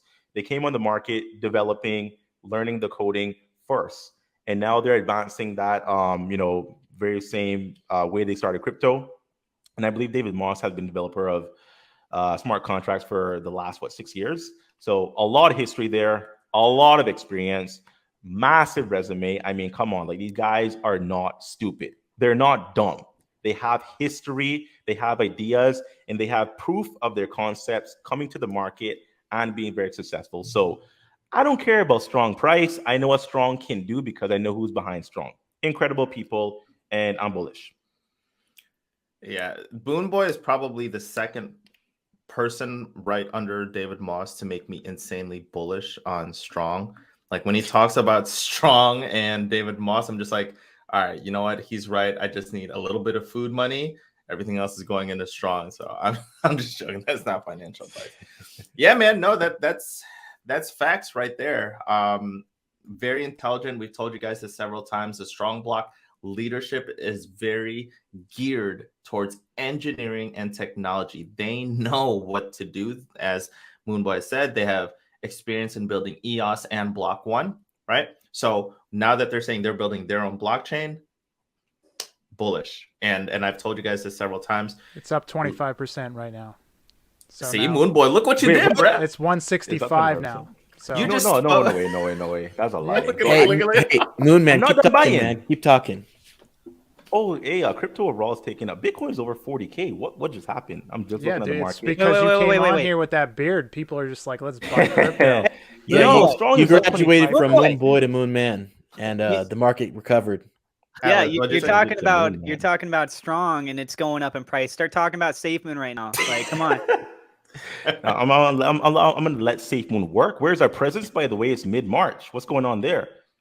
We're supposed to have presence. We're supposed to wrap Oh, us. We're gonna be doing presence. backflips. They're waiting for my birthday, man. 2 more days. Come on. Where's St. my Patrick's backflips? I Day, haven't learned how to do a they're waiting for backflip my yet. birthday. So I don't know what's going on there, but I'm still waiting for the SafeMoon presence. SafeMoon needs to give me something. They need to tickle me a little bit. I can't just like keep chilling, right? So I'm waiting for SafeMoon. Hey, we have our bags. We're chilling, right? But just give SafeMoon some time to do what we know what they can do. So I'm just chilling with SafeMoon. I'm good. Can any of you guys actually do backflips? Oh, you can? Good. RJ can do a backflip. I have a question. What happens to your balls when you fly backwards? When you Do flap, they hit you in the It's my stomach? chin. That's was a just- horrible question. Why is that a horrible question? Think about it. It's just free floating. Have you ever? You No, don't backflip to it, and then you don't eat your groin when you backflip. Like, I don't I'm just saying, understand. dude. Where does it go? Do you tuck it? Do you tuck it? It follows the body, bro. It follows the body. are you assuming that he's doing backflips in the nude all the time, or what? No, Yeah. I'm assuming he's not wearing like super tight pants or something, right? You got to let the junk breathe, right? Oh man. All right, guys. Well, with that being said, we are at the top of the hour at 11 o'clock. Let's go ahead and go through our closing statements. You guys were a lot of fun. We love hanging out with you guys and talking anything DeFi, anything crypto related, because we are here to share our same passions about DeFi and achieve financial freedom. But yeah, I will go ahead and let's go down the line here. Moonboy just launched himself with a picture of Dark Moon Tim as his thumbnail. But let's go down the line here. Generation Crypto closing statements, please. I just wanted to say thank you guys. As always, it's always a great opportunity each week to sit down with you, beautiful gentlemen, and talk about crypto and be able to just have a laid back conversation about the products that we enjoy. And I just want to say especially thank you to everyone that's listening in each week. We appreciate every single one of you for listening to us just have a conversation among friends. We appreciate every single one of you guys. We know that times are hard right now, both with everything going on in the economy, both with what's going on overseas, and of course what's going on with the current markets. I know it affects many people in many ways. I just want to let you guys know that we're with you guys. We're human too. We're experiencing all the same things as you guys, and we'll get through it together. Thank you, Generation. Atlas? Thank you, everybody, for tuning in. Thank you guys for tuning in also on the panel. My birthday is on the 17th, and which is St. Patrick's Day. I might end up doing a live stream, something kind of casual. People can tune in and be able to talk crypto with me, and I'll be playing some retro games. That's kind of where I'm at right now. I guess it really kind of comes down to how much content I have to discuss on, depending on whatever comes out during the day. But if you guys want to come and hang out with me, my channel is at not at Crypto Atlas. It's Crypto Atlas here on YouTube. You guys are more than welcome to come. God bless everybody. And, thank you so much. I really appreciate it. Thanks, Atlas. Let's go down right below you. Joe? Hey, listen, I think with the market as it is and how everything's going, you almost got to take emotion out of your investing. Don't think emotionally, think as logically as possible. And I think a lot of people can be successful by doing that. What website is that again? Wait, hold on a second. No, listen, I think a lot of people kind of forget the fact that even though when you're around all-time highs, they come and go. There's gonna, in my opinion, once again, not financial advice, going to be another all-time high, going to be another crazy rush, going to be another boom in the market. And whatever community is involved in that is going to explode. And I do, my personal opinion, once again, not financial advice, think it will ultimately, again, be safe. And I do think as that time goes on, as that boom comes in and it gets crazy and it's rowdy, don't forget the fact that it can easily go back to times like now. Times where everything's in the red and fear, uncertainty, doubt runs all over the place, where FUDders go on and pretend to be SafeMoon holders and attack fellow SafeMoon holders to make SafeMoon holders sell SafeMoon. Illogically as that sound, that's what it is. So just know that there are tons of people out there that want you to be emotional. They want you to throw it in there. They want you to move in there and forget about the fact that you initially got infinite financial freedom, because their goal isn't to have you have financial freedom. Their goal is to make you miserable like they are. So they go to a 9-to-5 job knowing they made it to another person. That's the goal. Be smart, be safe, always look at your projects, always do your own research. Don't take any information from random guy, even myself. Look and do your own research. And I do think financial freedom is available to anybody who's willing to hold through the red just as much and just as hardcore as you are when it's high in the green. Thanks, Joe. Tim? Wow, that was powerful, Joe. You got me. Thanks, you got me Tim. good. You got me feeling good after that speech there. I don't know how I'm going to top that. Thanks for tuning in, everybody. I love the comments. I don't do drugs. I just give hugs. So I'm not high all the time, but you never know. If we hit an all-time high, maybe I'll get high with everybody. But yes, thanks for tuning in. Thanks for smashing that like button. Thanks for having me on the show. I had a great time like always. And yeah, the market looks like it might be recovering now. So get excited. Maybe we're going into a bullish territory. Fingers crossed that all this news is just going to keep making things go up, and we could finally get out of the seeing the red and into the green and into the sky we go. Hopefully good things for this birthday month are going to keep coming out and being delivered as expected. And that's all I got. Cool. Moonboy? All right. Appreciate everyone. You guys are incredible. We need to spread more positivity. We need to be more uplifting towards each other. Let's not adopt the tendencies of Mr. Christopher and Attic over there on Twitter. That's not the way you should conduct yourselves when it comes to wanting to spread a good message, because we're all trying to do the very same thing. I don't care what project you buy. I want you to win. I want everyone to win. You can go ahead and buy whatever you want to buy. I hope and pray that that project gives you what you're looking for. Don't be the person that FUDs. Don't be the person that cherry picks information or tries to paint your narrative because you don't like how someone did something or they're making money or whatever the situation is. That's not your concern. Someone's winning. That's incredible. You're going to win one day. Just focus on your bag, stay in your lane, and spread what needs to be spread. Knowledge and information and education, time and patience. All of that needs to be what is the first thing that you should be talking about before trying to bring other people or other projects down. Massive shout out to the homie RJ, not just for hosting us tonight. I know I'm super late, apologize. This man single-handedly has affected me probably more than almost anyone else other than my teachers in my school. He's done incredible by me, by all the guys here when it comes to info and when it comes to making sure we have, at the very least, a knowledge on what we should do. What I've been able to invest into because of his guidance, incredible, already life-changing. So big shout out to this man above here. Whatever people want to say, they can say. The people who have trusted him and have invested, probably due to his coverage and information, those people, I haven't heard anything bad from those people. Those people haven't said anything bad. I haven't heard one person say anything at all negative that has bought into anything that has been either introduced or brought forward by RJ. Obviously, not telling people to buy anything. He didn't tell me to buy anything. RJ didn't say, Moonboy, go buy this. He said, check it out. I'm like, cool. I bought it. RJ's incredible. Shout out to the homie. You guys are incredible. Big thank you to everyone. And yeah, have a good night. Appreciate the shout out, Moonboy. That's always unexpected, but I don't do compliments well. I'm always just like, oh, that's cool. Thanks, bro. Man. Take it, man. Look at the cheeks, bro. Blush. My girlfriend says that I blush. I don't know if Asians blush. Am I blushing, guys? Yeah, bro. Hey, you've affected my life. That is massive. Look at you. I can't believe you did that. Brother. You did good by me. I appreciate you. I really do appreciate you. I Thank you. appreciate you, RJ. Do you hear that? Thank you so much. Thank you. Get out of here, man. The hell.